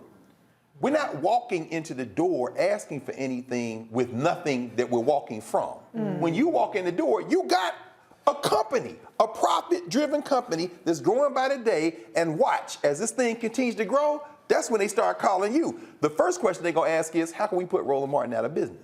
How much to bring you into us? Can we buy a share? Can we come in? Because they only respond to threats. They don't respond to begging, and because you don't wait, that's the strategy to get free. Don't wait for them. Right. And so what I want people to understand, as I said to Jim, we are going to be meeting with the NFL Network. And I will be in that meeting. And y'all know how I roll. Ask Jeff Zucker at CNN what happened when he said, no, we'll meet with NABJ, but we're not going to meet with them if Roland Martin's there. So he didn't meet with them. They had to appoint 5 black folks. His ass gone. He got ran out later. The point I'm making is, this is what I need y'all watching to do. Y'all watching and listening. You are the troops in the battle. The problem is, we've got generals, but what cannot happen is we engage in a war and the troops don't show up. And let me be very clear, and let me just be on record right now, and you can call this a threat if you want to. All of you African Americans who sit on corporate boards, come on now. You got there because of the Black Freedom Movement. You got there because of the battle of Earl Graves and Black Enterprise in the 80s and 90s. And what's not going to happen, you are not going to sit on corporate boards and pick up your stock options and make your money and make your family rich, and you're not advocating on behalf of other people. So I'm letting everybody know right now, every day, let me be perfectly clear, every day we're going to do a Where's Our Money segment. I'm going to name a company every day. I'm going to show you the face of the black board member every day. And I'm going to personally call that black board member, and I'm going to ask them, are they advocating on behalf of black businesses while they're sitting there on the board? I want to see results. What I don't want to see is the same old same. So if y'all want to play this game, we can play it. But I'm telling you right now, I'm not waiting. And the deal is this here. You can't stop me from talking because I own it. And for everybody, and for all of y'all who are confused, and you may be sitting here saying, well, I don't understand why you're trying to go so hard, because remember, next week we commemorate the assassination of Reverend Dr. Martin Luther King Jr. in Memphis on April 4th. And see, what I'm not going to be doing on April 4th, I'm not about to sit here and do these damn commemorations where we sit here and do the same old same, because I want to remind y'all on April 3rd, 1968, MLK specifically talked about, and he named companies in that sermon at Mason Temple. And if any of y'all wondering, man, why are you going so hard on this? I need y'all to understand this is what King wrote in his book, Where Do We Go From Here? where he said there are 4 institutions that are prime position to liberate Black America: the Negro Church, the Negro Press, Negro fraternities and sororities, and Negro professional associations. And this is what he said: too many Negro newspapers have veered away from their traditional role as protest organs agitating for social change and have turned to the sensational and the conservative in place of the substantive and the militant. To all these companies not spending money with Black people, on this show, we're substantive and we're militant. And we're coming. Don't say you were not warned. We come back, we'll talk about Republicans who are targeting Tennessee State in that state, want to get rid of the entire board. Plus, we'll also share what the Vice President had to say about Randall Robinson, who passed away on Friday, as well as her visit to Tanzania. You're watching Roland Martin Unfiltered on the Black Star Network.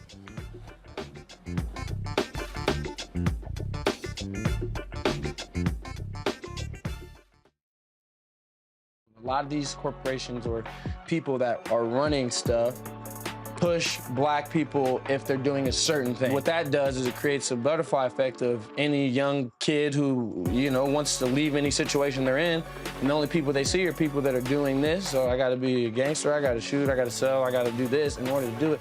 And it just becomes a cycle. But when someone comes around and is making we don't, they don't want to push it or put money into it. So that's definitely something I'm trying to fix too, is just show there's other avenues. You don't gotta be a rapper, you don't gotta be a ball player. You can be a country singer, you can be an opera singer, you can be a damn whatever, showing the different avenues. And that is possible, and it's hard for people to realize it's possible until someone does it.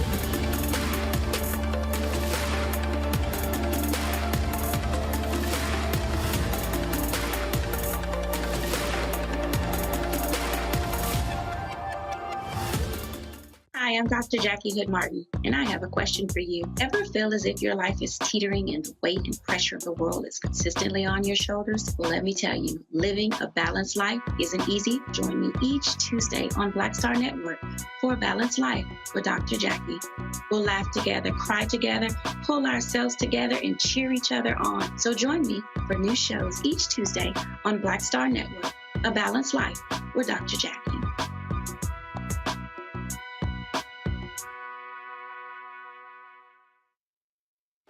This is Judge Mathis. Hi, I'm Teresa Griffin. Hi, my name is LaToya Luckett, and you're watching Roland Martin Unfiltered.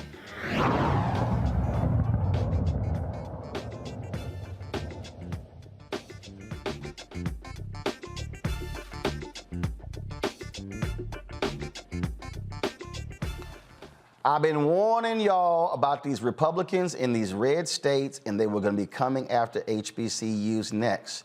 When Tennessee State, when that study came out showing that they were owed $500 million, folks were like, oh, they need to get their money. And when Tennessee State asked for $250 million of the $500 million, all of a sudden the white Republicans in Tennessee began to ask all sorts of questions. Then the comptroller launched an audit questioning their practices, challenging the leadership. Now a House committee in Tennessee literally wants to get rid of the Board of Trustees at Tennessee State. Now, I want y'all to understand, all this time they were quiet about Tennessee State. But when Tennessee State started asking for the money, I hope y'all see the recurring theme. Yeah. When they started asking for the money, then all of a sudden, folk now want to pay attention to Tennessee State. They were questioning them about, why this influx of students? Because they start offering the scholarships and recruiting them because Black kids want to go there. And they're going to Tennessee State, not the other schools in Tennessee. Then they want to talk about, the graduation rate at Tennessee State. What's the graduation rate at the University of Tennessee? That was a statement that was actually made by my next guest, Ramesh Akbari. She is a state senator there in Tennessee. She literally challenged them in the committee when the issue came up. And so, Senator Akbari, glad to have you here. So, all of a sudden, Lord, the state of Tennessee, all of a sudden so concerned about Tennessee State. Yeah, I mean, it's certainly been a developing story, I think, for the past several months. With the initial forming of an ad hoc committee to investigate Tennessee State's dormitories and admission practices. I'm on that committee as well. then I think it reached a point with the comptroller's report. Obviously, there were some very aggressive recommendations that I do not support, including removing the entire board, taking over the university and moving it back to a board of regents that only manages community colleges, removing the management. There are some good recommendations that I think the state can partner with Tennessee State on. That's what my focus is. But yeah, it really has been pretty aggressive and ridiculous, some of the actions that have been proposed and now taken. So they came with these recommendations, but replacing the board wasn't one of them. It was replacing the board, but not restructuring it to reduce it down to 5 members. So about in 2016, all of our state institutions were allowed to have their own boards, their locally governed institutions. And Tennessee State, like everyone else, formed their board. The governor made all the recommendations. It was confirmed by the General Assembly. Now there is a move by the Senate Education Committee to reduce that board down to 5, which to me, if you have a problem with the board, vacate the board. I don't agree with that. I think it's divisive. It's unfair. It's overreaching. The whole purpose of a board is so that they can govern an institution independently. But to reduce it down to 5 just says, to me, it sends this message that Tennessee State is less than. First of all, are y'all getting support? I mean, like, I've been inquiring different people. Where's the Tennessee branch of the NAACP? Where are other organizations? I mean, are they raising a ruckus? What's going on? Well, I'll tell you, there has been a lot of attention on this issue. We really thought that a deal was worked out, and it still is maintained in the House, where the board will not sunset for another year. They'll have an opportunity to look at some recommendations and really have some self-centered changes, not anything that really involves the state. And so there's still hope, Roland. This happened in the Senate Education Committee. That legislation goes to the Government Operations Committee.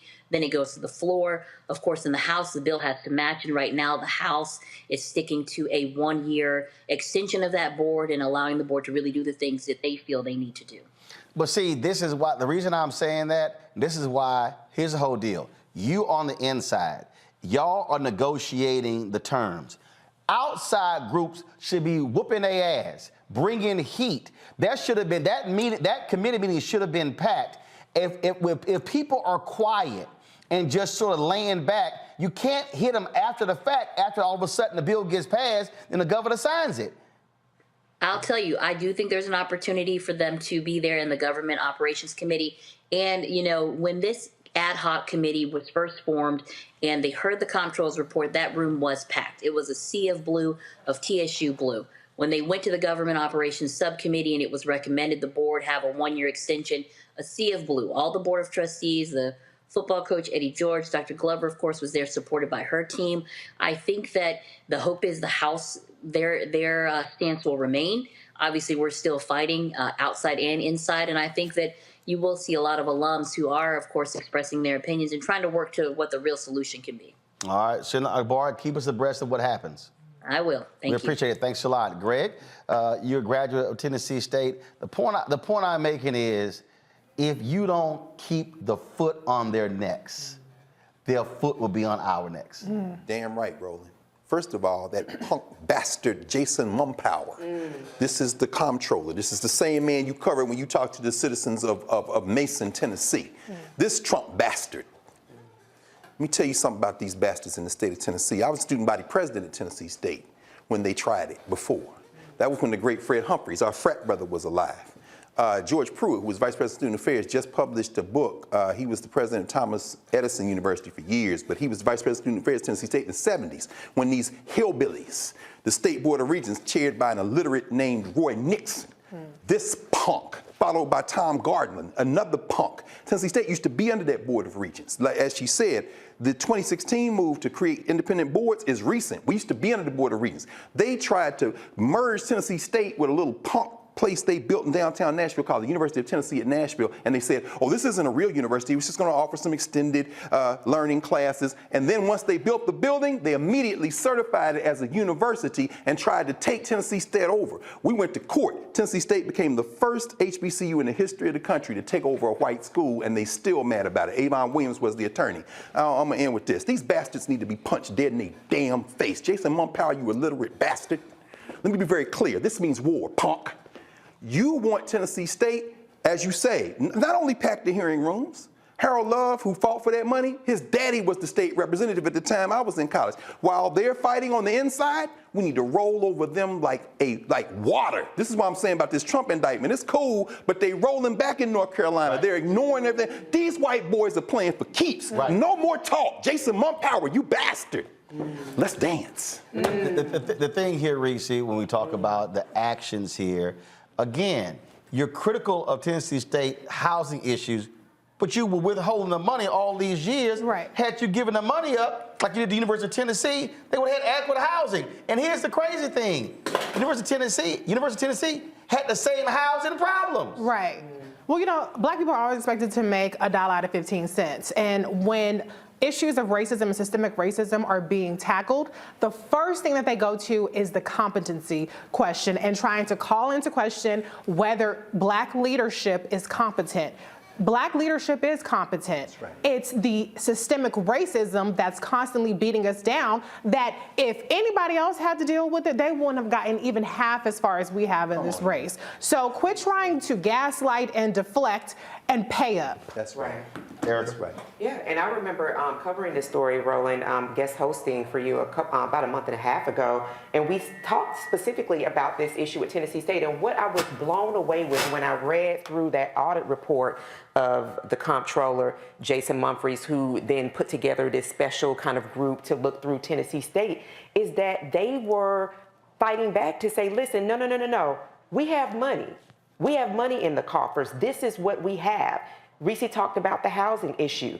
If we would have had what was promised to us, then we could have addressed the housing issue with quadruple the population of students that have enrolled in HBCUs. So I would really implore people to really get behind Tennessee State in whatever capacity is necessary, because they are being gaslit and they actually have a very, very clean audit report, even though the comptroller and this heroes team that he converged to get together with these students' complaints and things of this nature, doing everything they can to destroy historically black college and university. Well, I know you got to go very quickly. We know this. Put Glenda Baskin Glover against any president in that funky state. Dr. Glover not only has an MBA, she's a CPA. Put her against the president of the University of Tennessee, University of Michigan. Gaslit is the word. They after Dr. Glover. They after this system. Right. Right. Because again, when they said, "Oh, you want the $500 million?" Y'all ain't controlling that extra $500 million. Her books are clean. It's always the money. As a whistle. It's always the money. And so here's what I'm asking: Tennessee State Conference, NAACP. When the hell y'all at? Yes. How are you not mobilizing all of your chapters in Tennessee? I'm just trying to understand where y'all at. I'm waiting. We come back. A prominent black official in Los Angeles found guilty today of corruption. We'll tell you about Mark Ridley Thomas, and also Vice President Kamala Harris in Tanzania. And she also pays tribute to Randall Robinson, who passed away on Friday at the age of 81. You're watching Roland Martin Unfiltered on the Black Star Network.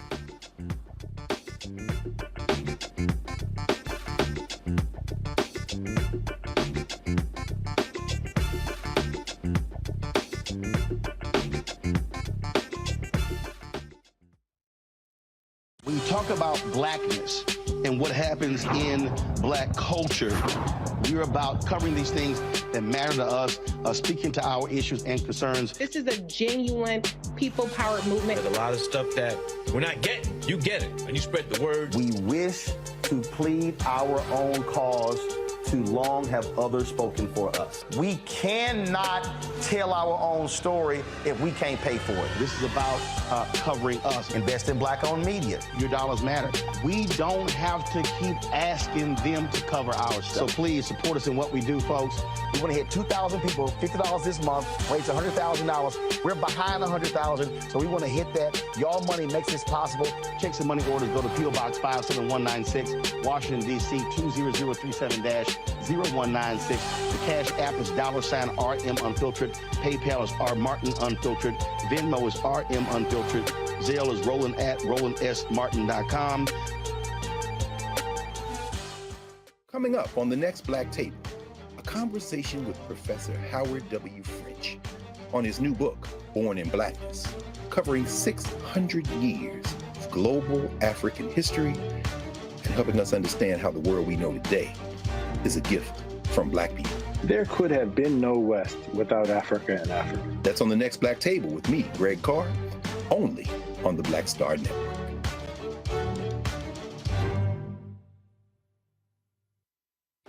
Hey, I'm Antonique Smith. Hello, everyone. It's Kiara Sheard. Hey, I'm Taj. I'm Coco. And I'm Lily. And we're SWV. What's up, y'all? It's Ryan Destiny, and you're watching Roland Martin Unfiltered.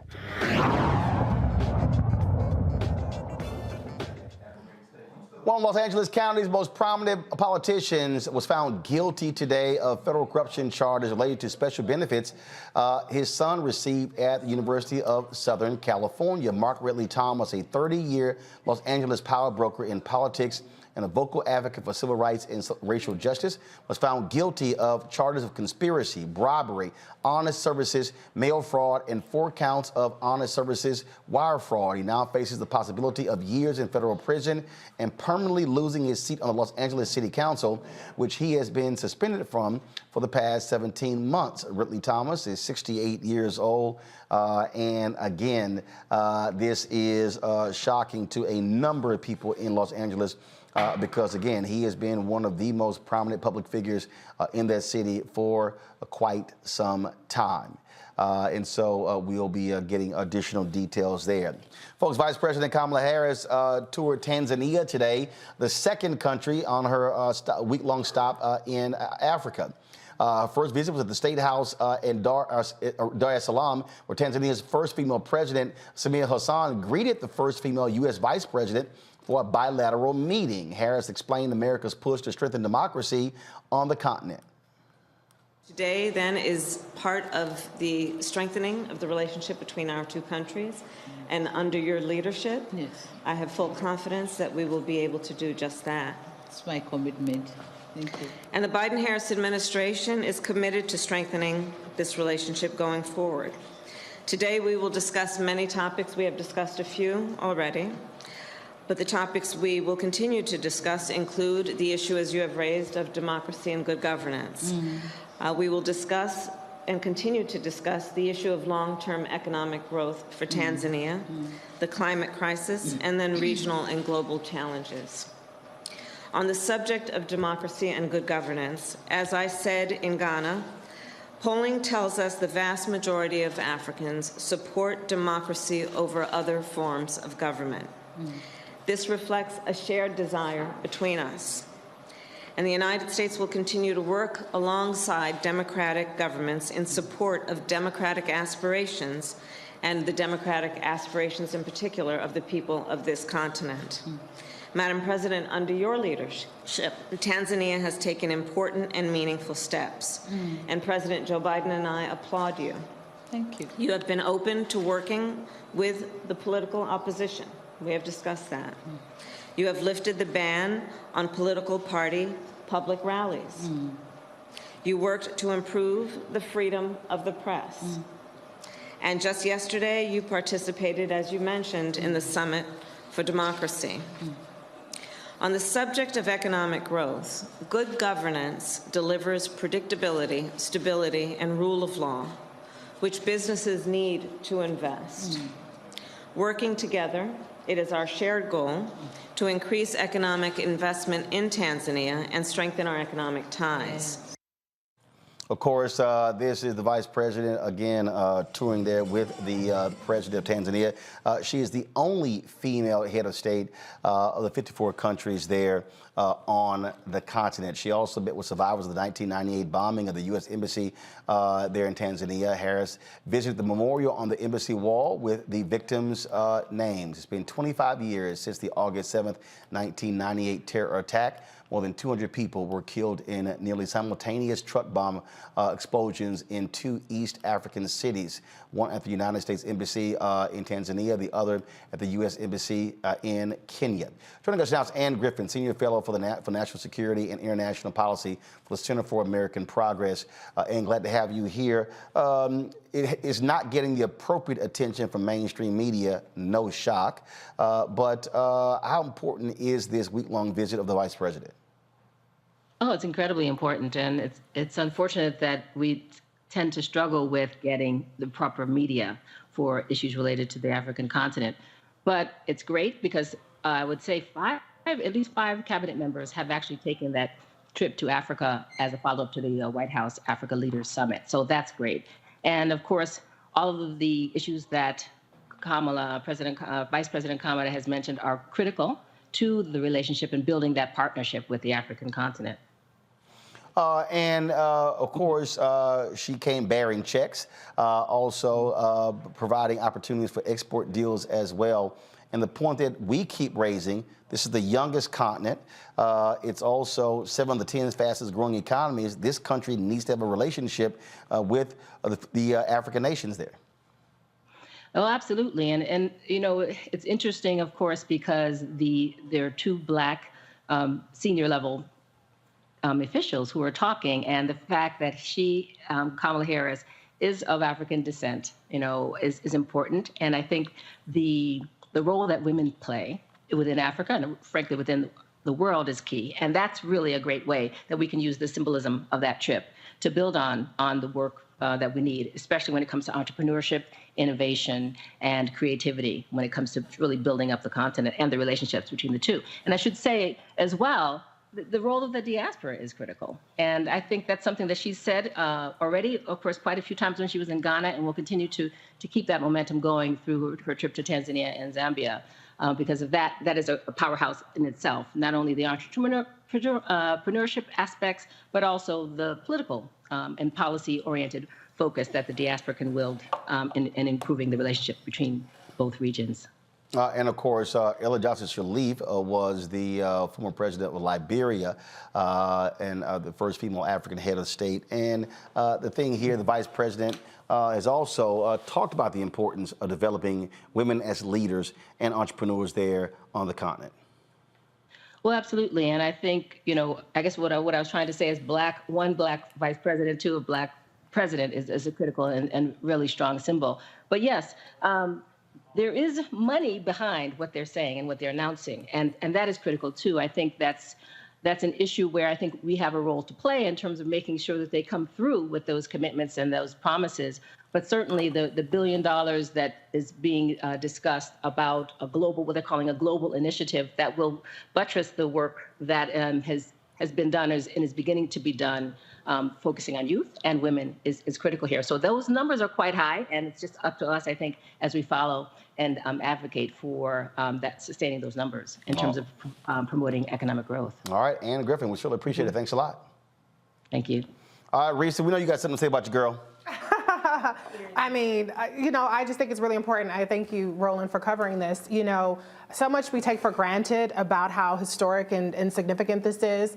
And I know people will say, well, why is she over in Africa? Why she ain't in it? She's been to all the states. She's been to where the problems are. She's traveled the country. She's done hundreds of events. She's also traveled to Asian countries multiple times. She's traveled to Europe multiple times. So I think it's really important that she's showing the importance of Africa, which, mind you, the last president, now indicted, Donald Trump, called shithole countries. And I think it's really important that we understand that the United States is a superpower for now, but that is not a position that is inevitable for us to maintain. So when you talk about the way that China has invested in Africa, when you talk about the way that other European countries have invested in Africa, we're a little bit behind the ball. But it's important that she's highlighting this is an investment, and when you have an investment, you get a return on it. So there is something in there for us, in addition to the global security that we have when we have a stronger Africa, but also in terms of like announcing the nickel factory. You know, some of the supply chain issues that we've dealt with have been as a result of some of these sorts of issues. And so an investment we get a return on is an investment worth making. Erica, go ahead. Yeah, this is Women's History Month, and so I've said this, you know, Roland Martin Unfiltered on Black Star Network is mainstream media, so she is being covered healthily here. One of the other things that I want to say is during the last regime, the former National Security Advisor, I believe it was John Bolton, he did put something in place in terms of their strategic outlook for Africa. And one line I do remember specifically in that language is that they wanted to have more of a transactional relationship with Africa. And so as Reese pointed out, we're a bit behind the 8 ball because I know you've been in Africa a lot, I've been a lot, we've all traveled. But I mean, you can see the imprint of France. You can see where the Netherlands are there. You can see where Russia is there. You can see where China is there, and they've not made good on their promises. So a very healthy relationship definitely only treads well for the United States as well. And it's good to see Vice President Kamala Harris there. Greg, when I was at the NBA All-Star game, they had a panel that dealt with the continent of Africa. Burna Boy was at halftime as well. Adam Silver said something that I think it was said 10% of all the NBA players either had one or two African parents. And it was interesting because when Gayle King moderates the panel, the Newsmakers breakfast every year, and when Silver told her that they would focus on Africa, she was like, she literally said in the panel, you know, are you sure that that would be of interest? And he says, yes. And they talked about on the panel NBA Africa. They talked about all the work that's been happening there, all things that have been going. And Silver made clear how important it is happening there on the continent. And one of the things that I asked the question to them, but one of the things that as I was sitting there, one of the things that I've always said, the difference is always how we look at it. There's so many people who think about Africa in those Sally Struthers commercials with flies flying around some kid's face, can you send $1 for a day? And America's always looked at African nations or supporting the continent from an aid standpoint, not an investment standpoint. That's right. Well, I mean, they shouldn't. Look at us. Right. In other words, aid, we built your damn country. You came and got us, and then you came back for everything that's there. As John Clark said, everybody wants out of Africa everything it has, and they don't want to pay for it. I hope Gayle King was asking a rhetorical question, given that Giannis Antetokounmpo, I don't know why they call him the Greek freak, the man is from Nigeria. Joel Embiid, Cameroon. Absolutely. We see what's happening in Central Africa with, Dikembe Mutombo, who has been in Central Africa working. Africa is the future. As you said, in Nigeria, they're predicting by the end of this century, there may be as many as 700 million people in Nigeria, average age under 20 years old. The United States is already, I kind of feel bad a little bit for the vice president because they're sending her on a task that is absolutely essential and they want to play to her African heritage. In other words, Ghana, yes, as you know well, Ghana's a point of entry. It's friendly to us. Ado is saying, but Ado said, we're not going to play great game politics now. Why? Because China, as you say, Reese, they're not just knocking at the door. President Hassan in Tanzania, that's right there on the Red Sea. And where she's going next for the second time, by the way, because Kamala Harris's grandfather, P.V. Gapala, was an advisor to Kenneth Kaunda, the first president of Zambia, the continent's largest producers of copper. And they owe and have defaulted to China on $17 billion.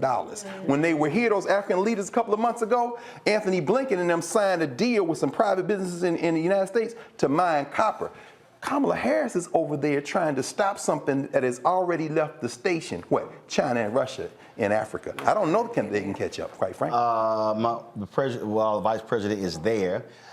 She did take time to pay tribute to the founder of Trans Africa, Randall Robinson. He passed away on Friday at the age of 81 at his home in St. Kitts, surrounded by his family.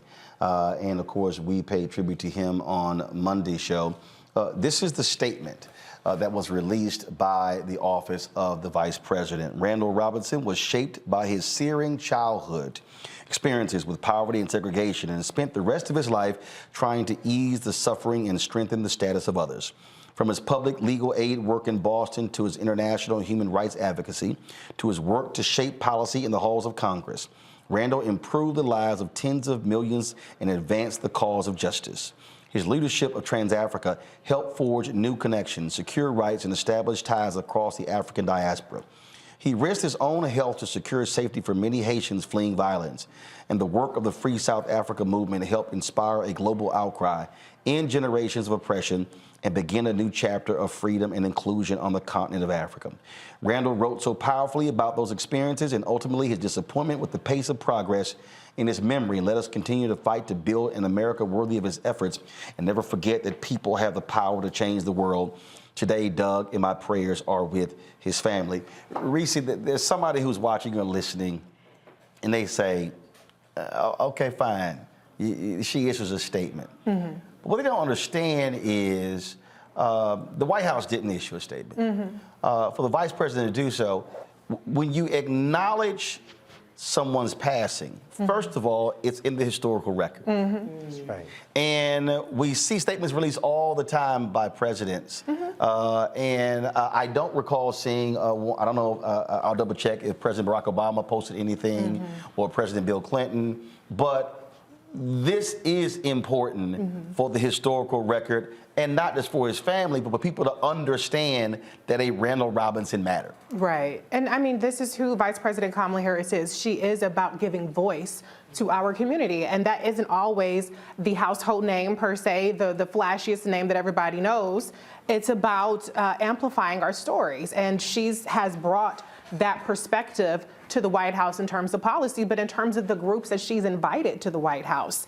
These are not just the NAACP and the Legal Defense Fund. There's so many names that you probably have never heard of that she's given audience to around the country. And so this is significant because for all of the apathy that people have towards politics and the lack of gravitas people tend to assign to it these days, when you look back in history, people aren't looking at who won Twitter that day. People aren't looking at who CNN called breaking news for 5 hours on. They're looking at who are the leaders and of this country and what were they speaking about. And so that's why this is very significant. I'm way over time, Greg, but I do want to give you some time to share your thoughts and reflections on this great freedom fighter. First of all, I'm glad that you're covering this, Roland. And I'll just say very quickly, I knew Randall Robinson. We read 2 of his books in Philadelphia Freedom Schools, The Debt, and we read this book on Haiti, which is probably why Clinton ain't saying nothing, because he was hell on the Clintons behind what they did to Aristide in Haiti. And for that matter, Ronald Reagan, who invaded Grenada, and his friend Maurice Bishop lost his life. I'll say this. There may be no more important figure of African descent in foreign policy in the 20th century other than Randall Robinson. It's not Colin Powell, it's not Condoleezza Rice, because this man moved policy. The hunger strike. I mean, so when Kamala Harris honors herself, quite frankly, which I'm very happy to see, I'm glad Joe Biden didn't make a statement. I hope maybe you can find out recently, the Vice President said, no, let me make this statement. Because by connecting herself to Randall Robinson, she's speaking to history. 100 years from now, ain't nobody gonna remember Dusty Joe Biden, but Randall Robinson's name will only continue to enlarge. I'm glad that the Vice President took all those HBCU presidents to Ghana. We saw them in the, I hope you get to interview a couple of them. I saw the President Morgan and the President Howard. Randall Robinson walked away from power. He could have been anything. He could have had a cabinet position. He could have been Randall Robinson, when he left this country and went to live with his wife Hazel in St. Kitts, he said, I tried to love America. It didn't love me. And the minute I decided I'm not going to do it anymore, it was like a weight was lifted off my shoulders. He says, wherever I am in the world, I am an African. I'm a Haitian. I'm a Nigerian. I'm an African from the United States. My country is my people. I'm so glad that the Vice President of the United States gave that statement, because of the work of Randall Robinson. There are vice presidents of the United States, and one day soon the president of the United States, and more importantly, black policy that affects black people everywhere in the world as a result of the work of Randall Robinson and his comrades. Dr. Malvo and them know him. Jeremiah Wright was on his board. I won't get into it, but thank you for covering him, because this country is showing who it is when they do not honor Randall Robinson. It's not about him, it's about them. Well, we talk about folks, African Americans, who played a huge role in what's happening on the continent. I dare say the 2 most prominent figures would be Reverend Leon Sullivan. Absolutely. And Randall Robinson. That's right. Yes, sir. Those 2 there. Agree. Gotta go to break. We come back. More on Roland Martin Unfiltered on the Black Star Network. This is Erica's last show. She'll explain where she's going. She is heading out to the vast Midwest. I don't know what the hell she thinking. She better have a big ass coat. So we'll explain all of that, and then we'll talk about issues when it comes to the brain. That's next. Roland Martin Unfiltered on the Black Star Network.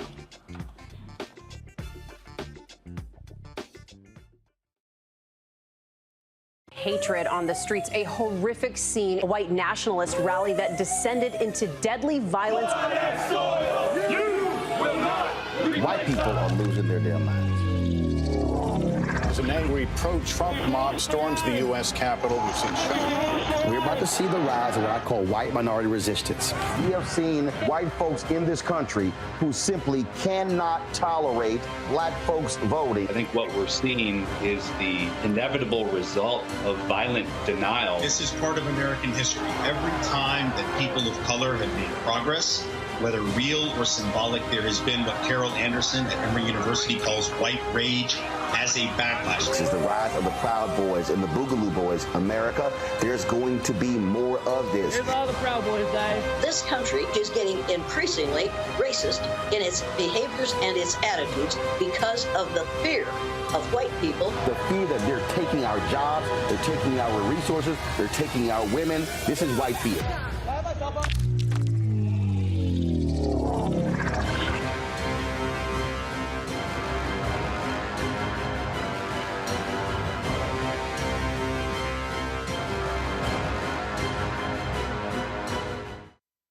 What's up, y'all? I'm Will Packer. I'm Chrisette Michelle. Hi, I'm Chaley Rose, and you're watching Roland Martin Unfiltered. All right, y'all, welcome back to Roland Martin Unfiltered. Y'all hear them noisy students over there. Quiet down, y'all. You can get a shot of them. Get a shot of them. All right, y'all go ahead and wave. Y'all know Julian probably like one of them Catholic church nuns be cracking their knuckles with a ruler or something like that. You know doggone well. Don't let me have to call Method Man. Blaze, Clifford Harris. Watch out now. Watch it. Don't let me have to call. I can tell your class ain't familiar with Method Man. All right. Yeah. They like, do tell. All right. So we haven't had our panel in our studio for since COVID. No. Erica requested this. Erica, tell everybody why. So this is my final appearance with the VIP panel for this Thursday. It has been a wonderful 5 years. So first of all, shout out to Roland Martin Unfiltered. It was 5 years this year that my mentor at the time, who I was doing media training with, Dr. Ava, said, hey, love for you to have her on your show. Roland said, okay then. And so a week later, I've been on and started making regular appearances. And I think Reese said about 3 years ago, we were put together and were dubbed the Thursday VIP panel, throwing up the fist to close out the show and everything. So one thing I shared when I shared it live is that this is not a social media relationship. Y'all already know Reese, my boo. I have a relationship with Reese. I have a relationship with Greg. No question. I have a relationship with Roland. So these relationships will continue, but what I am doing actively on a weekly basis for this show is what's folding for me. And that's because other things are happening, as you well know. I was off the show for 15 months because in March of 2021, while traveling for work as a political executive, I was hit twice by an 18-wheel truck, sustained a number of injuries, but one of them being a moderate traumatic brain injury, and was a polytrauma patient. My parents are here with me. My elusive boyfriend, who people don't think exists, he's here with me. Sorry, fellas. But these people Get a shot.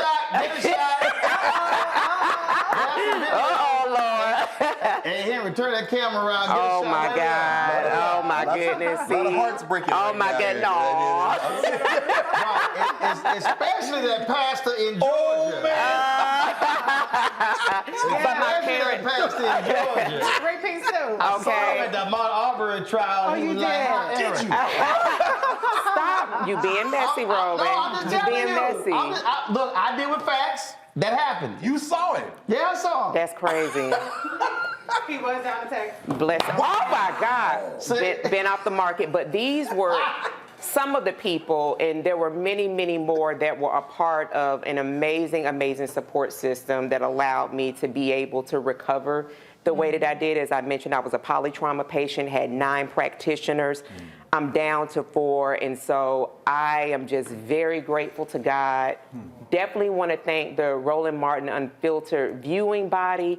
You all have sold into me tremendously. So this is not a goodbye. This is really a see you later. I'll still be collaborating with Reese on her show on Saturdays, the Reese Colbert Show. That's what I'm talking about. On Sirius XM 126 on 3 p.m. Eastern Time on Sundays. And I have expressed to the RMU team, who is a little salty with me, that listen, if you do need me in the host seat, please, please, please do not hesitate to call. But I'm listening to my body. So you do the black table too? Absolutely. All right, yeah. Absolutely. Okay, so she's not leaving the network. No, but this is just a sea loss, so to speak. So. Well, tell me about what you're going to do. Oh, no, that's not for everybody to know. Oh, so let's be very clear about that. But I am moving to higher ground, so I will be transitioning to another city in the next year. Your work dealing with the brain. Exactly. So you all know that out of that, brain health and centering unseen injuries has definitely been at my forefront. So, and I've made a decision to definitely move into the space of medicine in a much greater way. Wow. So I'm really excited about that. That's going to mean that I'm going to have to move, but I definitely have the support of my family, of my baby. I have the support of my practitioners who are very, very excited. And I just want to share this thing around brain health. One of the things that really helped me make this decision is that though I present well, I do a really, really hard, I work really hard to present well, is what my neuropsychologist would say. My executive functioning, which is in your prefrontal cortex, that is where emotional regulation, processing, reasoning, all of that lies, which is why young people, which we've seen on the other side of the screen, unfortunately, insurance rates are kind of high because their prefrontal cortex is not closed until mid-late 20s. So for me, that part of my brain that houses emotional regulation, organizing thoughts, reasoning, processing, is not still fully healed. So I thank God that I, am walking in healing, but I'm not 100%. So there are some things that I have made a command decision to do as it relates to my body and to my brain. And so I just do offer, for those of you who are not connected to the Reframe Brain, it is a podcast. It is a wellness community. Go to the reframebrain.com for your 5 best brain health tips and a playlist curated with you in mind. And we'll get to connect twice a month. But again, I will not be a stranger. I'll still be connected. I feel like Dr. Bowman wants to say something. No question. No question. Erica, you're my sis. I love you. And this has, I was the third one to come into the fold in terms of the Thursday panel.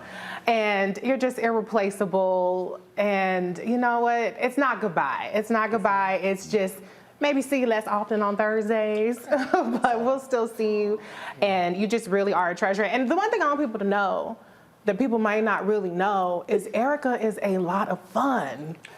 I think it's obvious. She's cool, right? Everybody knows that she's cool. But Erica is my fun girl. Erica's my listen to Lola Brooke, Megan Thee Stallion. Ratchet. Turn up. Yes. They get rowdy over there. Okay, they know about that. Lotto, Flo Millie, all the people. She's my, yes, she's my ready to love, watch Ratchet TV. Like this woman is so multifaceted and so dynamic, and so I'm excited that you're moving into a space that can showcase all of your range, and really, you're just such a blessing to all of us. So thank you for letting me be beside you this long. Absolutely. No, I can't. I'm just gonna keep it short because that was the sisterly connection we needed to see. I remember before COVID hit, and we were in the other spot. And there was one night when all the sisters were together, and I took a picture. I said, "This is beautiful." I have it framed. Yeah, I have it framed. Okay. I have it framed. That is such a beautiful moment. And then, of course, the most recent one when y'all was sitting there giving shade in the studio the night of election night. I'm like, bless her, but I tell you what, I was watching the vice president at Cape Coast at the dungeon the other day, and she stood up to the podium to speak, and she got choked up. Yeah. And I said, anybody been sitting in that dungeon, Roland knows, any of us knows, I've been there. You can't be unmoved. Yeah. When I think about you, Erica, I think about somebody who has not only the strongest character, but as a black person, as a person of African descent, that kind of emotion that you have the ability to channel and come through the screen. Any of y'all watch, especially when we start talking about getting the strap. I'd be like, look, I'll ride with Erica. You know what I'm saying? Where we at? He said, period, let's go. And I'm just saying, at? you can't fake that kind of thing. Yeah. So thank you, sis. You know I love you. And we all going to be together anyway. I'm glad you're still going to be with Reese on Saturdays. Yeah. You still with the network. Yeah. And, Roland Martin made this the blackest place, but you made it a little bit blacker. So we appreciate you. I appreciate you, boo. Well, my position is simple. I've always said that it's about creating space, opportunity for people to be able to do what they do. You don't have the platform, you can't actually showcase talents, and so yeah, when Ava's like, hey, I got somebody want to come on, I'm like, all right, let's see what she can do.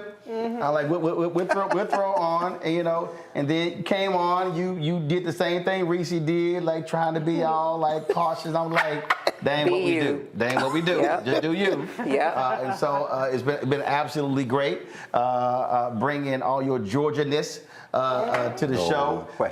And so good luck in future endeavors. It's been fabulous, and it's always a matter of having a ball. So we appreciate hanging out on Thursdays with you and Reese and Greg. And so, and folks, whenever I travel, people always stop me there talking about, yo, tell Greg, tell Erica, tell Reese, hey. And it always happens. And of course, Erica can also thank this show for going down in history, because she is forever a meme, because... That's facts. Oh, wait, you got it?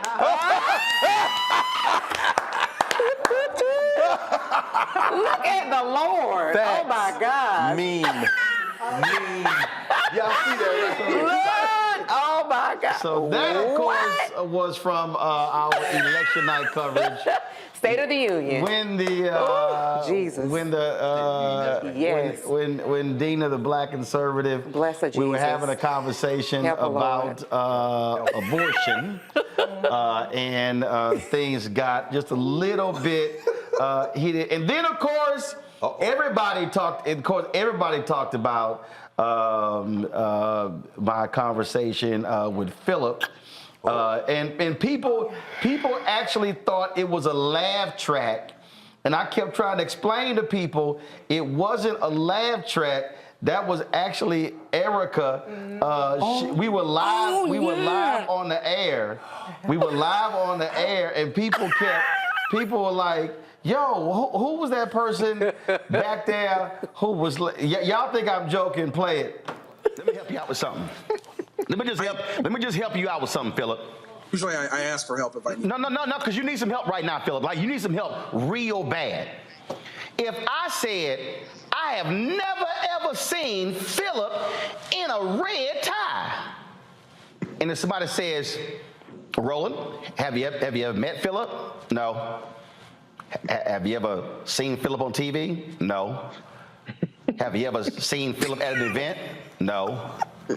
Well, hell, if you ain't never seen Philip, of course you ain't never seen Philip in a red tie. So how can you say people are not protesting black-on-black violence in Chicago, but they are, but, you haven't seen it, and you've made no attempt to find out it exists. But let me ask you this question, and this is a second, I want you to answer that one too first. Why are you so worried about Chicago and you ain't focused on crime in Indianapolis? We are focused on crime in Indianapolis. So why are you bringing up Chicago, though? Because I'm sorry, go back to my iPad. I'm looking at your column. You simply state, I've had the opportunity to work with my local police department. So you don't name it. You say all that laughing. So people thought they thought it was a laugh track. No, Erica's microphone was up. Look at my dad leaning in. Because my dad has told me about making faces and keeping it together. Erica was Reese muted her phone. Yeah, Erica ass, she was cracking up. Laughing, y'all. Y'all, she was cracking up, laughing the whole time. It was funny. Yeah. But wait, you have to. Her classic, iconic phrase. Baby, the son of a Klansman. That's who he is. And he was indicted today. Women's History Month. Yes. My last day. Yes. Come on. Praise his holy name. Thank you, God. So it was... we bless him. That was your president. He said, happy.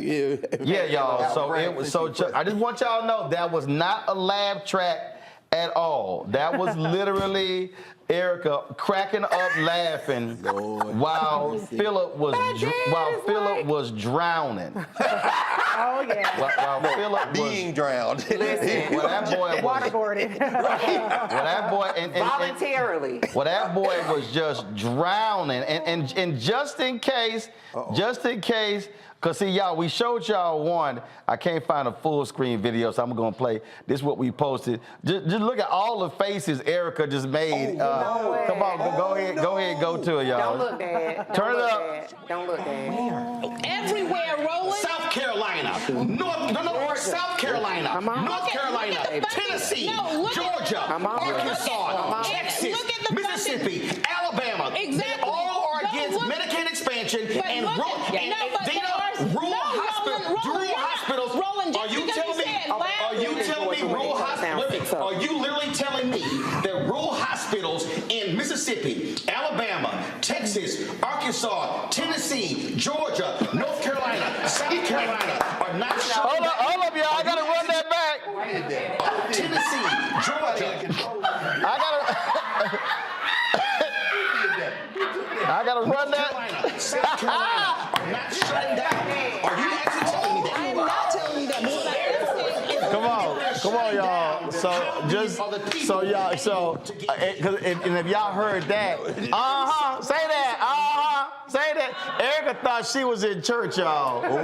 Erica thought she was in church. Yeah, y'all did on that couch. Always in church, baby. Serious business. We always in church. So that happened. That did happen. I did not. Yeah, I know I'm over time, but it's all right. I'm good. I meant to play this earlier. Did y'all see Congressman Jamaal Bowman? Oh my God! I thought he was gonna choke Massie out, man. So y'all saw the congressman was letting the Republicans know y'all acting a fool over the shootings and stuff, and he decided to go ham. I want y'all to look at Steny Hoyer trying to calm Jamaal down. Then finally he was like, "Nah, I'm just gonna get and leave this Negro alone." Too old. Y'all roll the video. Roll the video. Catch the straight up and listen. And they go to the Senate, ask the same questions. They're cowards. They're all cowards. They won't do anything to save the lives of our children at all. Cowards. Pressure them. Force them to respond to the question, why the hell won't you do anything to save America's children? And let them explain that all the way up until election day on 2024. Let them explain it all the way up to election day on 2024. They're freaking cowards. They're gutless. They're not here. I'm talking about gun violence. You know, there's never been. I'm talking about gun violence. A school that allows teachers to carry. Oh my God. Carry guns? You think more guns lead to more death? More guns lead to more death. Look at the data. You're not looking at any data. You're carrying the water for the gun lobby. Look at the data. More guns lead to more deaths. States that have open carry laws have more deaths. States that have open carry laws have more deaths. Are you listening to what I'm saying? Calm down. Children are dying. 9-year-old children. The solution is not arming teachers. Have you ever worked in a school? Have you ever worked in a school? Have you ever worked in a school? Have you ever worked in a school? It's a yes or no question. Have you ever worked in a school? You will not answer my question. Don't stop and talk to me. Yeah, and that thing just continued. That's the kind of heat we need. Period. And I like how he said, I was screaming before you came. I'm going to put the motherfucker hater. But that was the energy he was giving off. He was giving off like, don't come over here checking me about my tone with kids dying. You know what I'm saying? It's the Republicans. They act the ass. Because we saw how they acted during the McCarthy confirmation, not confirmation situation. That's right. And they were showing their whole ass the whole time. But they like to talk about decorum when they're trying to mute Democrats and they're trying to mute conversations about things that they are complicit on. And so I like the energy. I want everybody to have that energy. But the bottom line is the people we need to have that energy are the non-voters because the Republicans have put their flag in the sand. Abbott just mollywopped Beto in the mass shooting capital. Kemp. DeSantis, mollywopped there. Okay, maybe not mollywopped. 75% of young voters in Texas did not vote. Exactly. So the people we need to have that energy are the people that are sitting at home on their ass refusing to vote. Well, I ain't got no reason to vote. Both of these parties are the same. Okay, so when these kids keep dying, that's on you. My God. Greg? Nah, you saw that. We taped a segment of the Black Table today. Monifa Bandele, who was out of Brooklyn, works with Moms Rising. She was talking about Jamaal Bowman. So I asked her, I said, you know Jamaal? She said, oh yeah, I know Jamaal. He's an educator. He has opened schools. And he was one of the first people to sign on to the work they're doing around maternal health. Black women are dying in this country. It's just ridiculous. And so the man has had enough. I said, did you see the thing? She said, oh yeah, I saw it. That's him. That's New York right there. And Thomas Massie, who built his own house, takes pictures with all these guns and stuff in Kentucky. That's great, baby. We stand in the hall now. You want to dance? Jamaal Bowman back there, he was in his face. I'm glad everybody was there with the recording, right? Because this is a black man who's had enough. And these are white children. I'm from Nashville. Now, there was a black man that died. He was the custodian. This brother just trying to go to work. Nobody went home. And before I let Erica with the last word, I just want y'all to understand how crazy these Republicans are. That was Representative Jamaal Bowman. This happened in a committee hearing with Congresswoman Stacey Plaskett. Oh, Stacey Plaskett. Y'all watch this. By Louisiana Attorney General Jeff Landry, where he decries all political violence and calls for an end to that and asks for respect for all political viewpoints. Without objection. Another thing we can examine because he's not here. Very good. No, you can examine it. It's a document. He's going to examine him for what he wrote and the intent behind what he said. Well, I would just point out that that's unanimous consent for documents, and we got the document right here that he handed to you. Mr. Chairman, I would ask unanimous consent. The chair now recognizes Ms. Wasserman. Mr. Chairman, I have a unanimous consent request, Mr. Chairman. One by Louisiana Attorney General Jeff Landry. Period. I love that. And I think Mike Johnson, isn't he the one that adopted like a black son? And I think that's him. We're talking about Louisiana. We're talking about... this was the quote, you didn't hear it. She says, honey, she said, I know this man didn't just shove his paper in my face. Honey, when I say you got the wrong one. Period. Me and G were just talking. I said, that sister's from the Virgin Islands.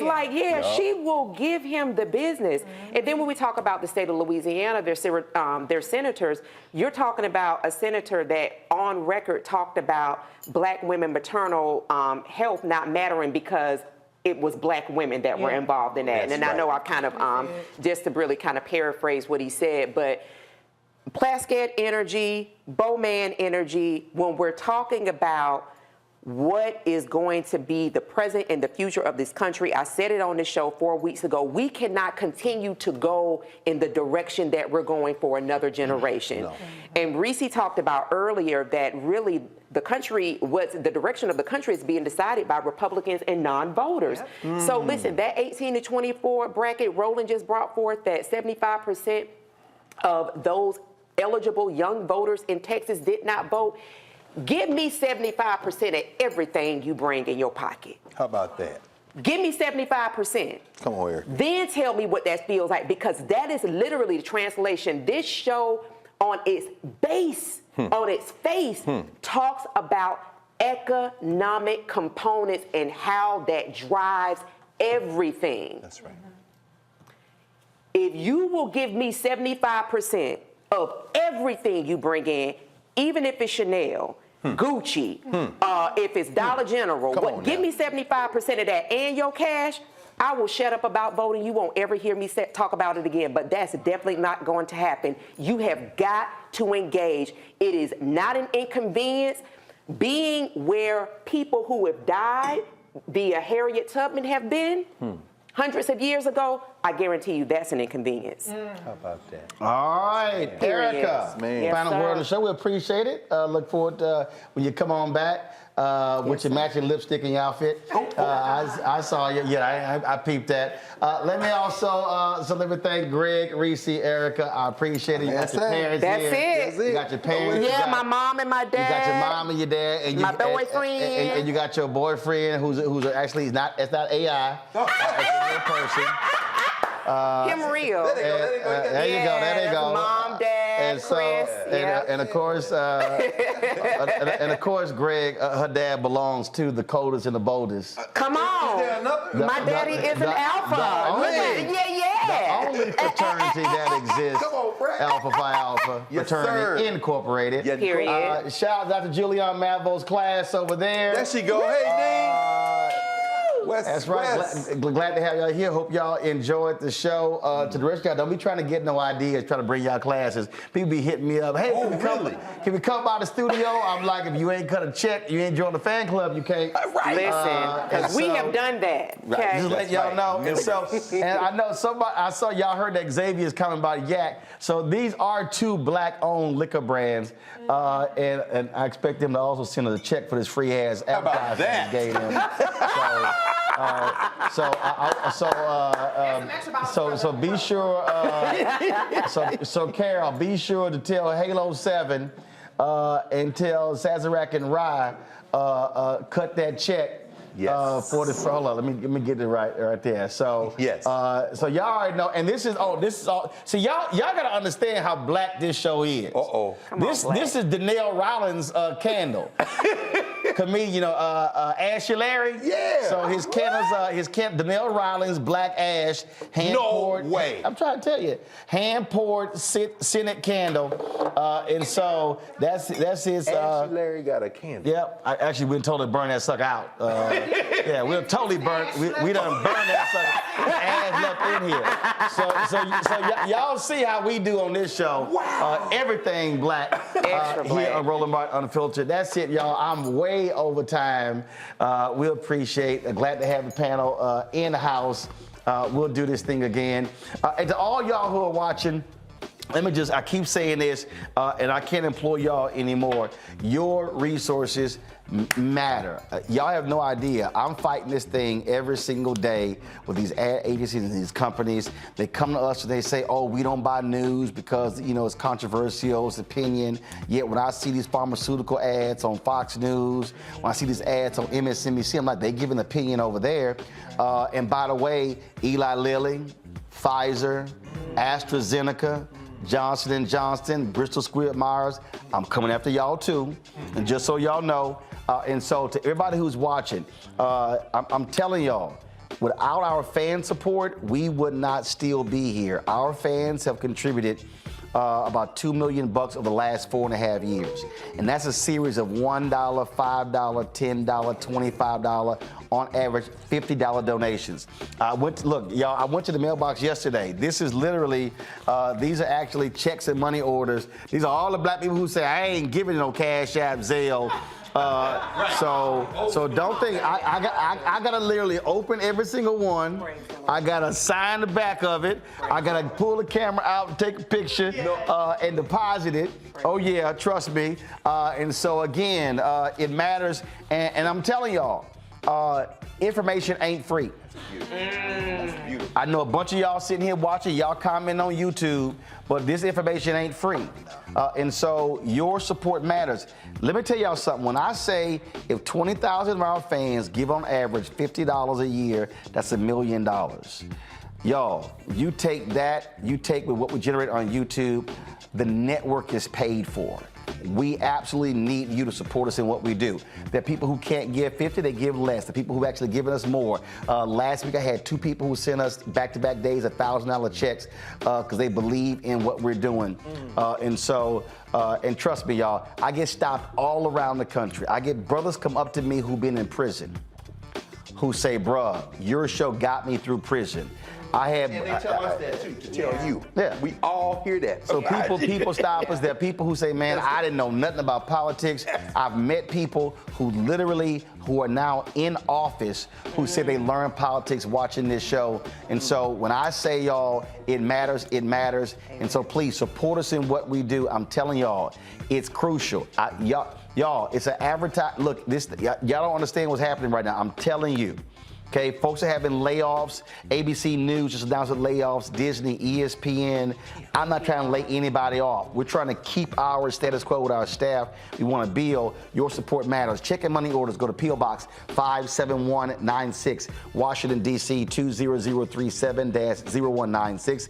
Cash App, $RM Unfiltered. PayPal, R Martin Unfiltered. Venmo, RM Unfiltered. Zelle, Roland@RolandSMartin.com. Roland@RolandMartin Unfiltered. unfiltered.com.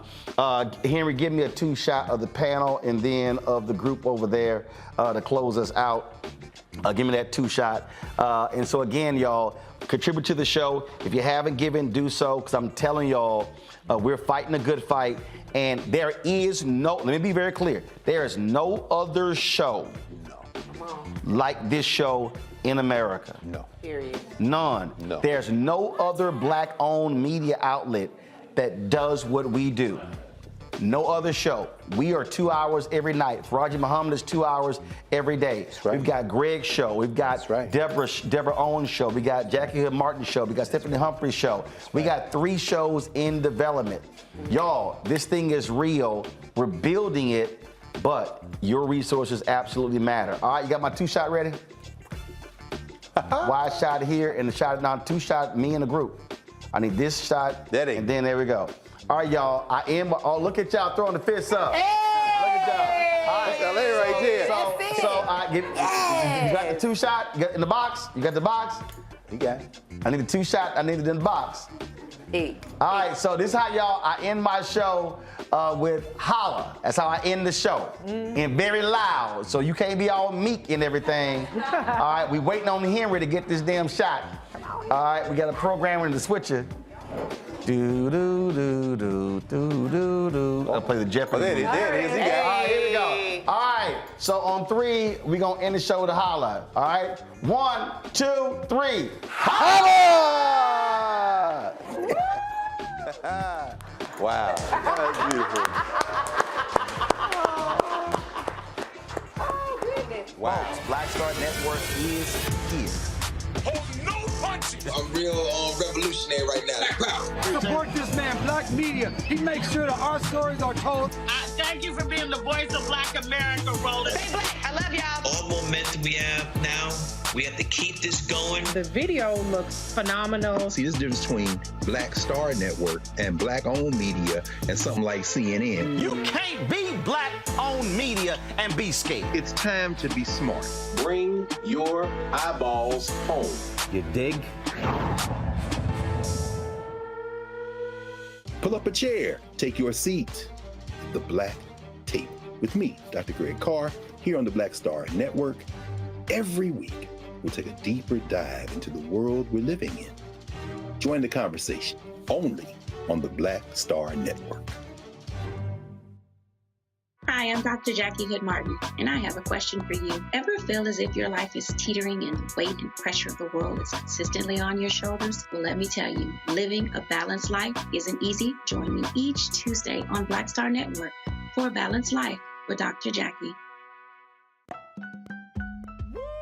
We're all impacted by the culture, whether we know it or not. From politics to music and entertainment, it's a huge part of our lives, and we're going to talk about it every day right here on The Culture with me, Faraji Muhammad, only on the Black Star Network.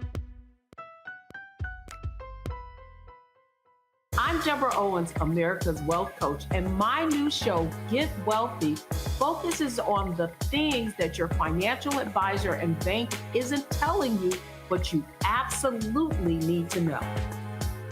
So watch Get Wealthy on the Black Star Network.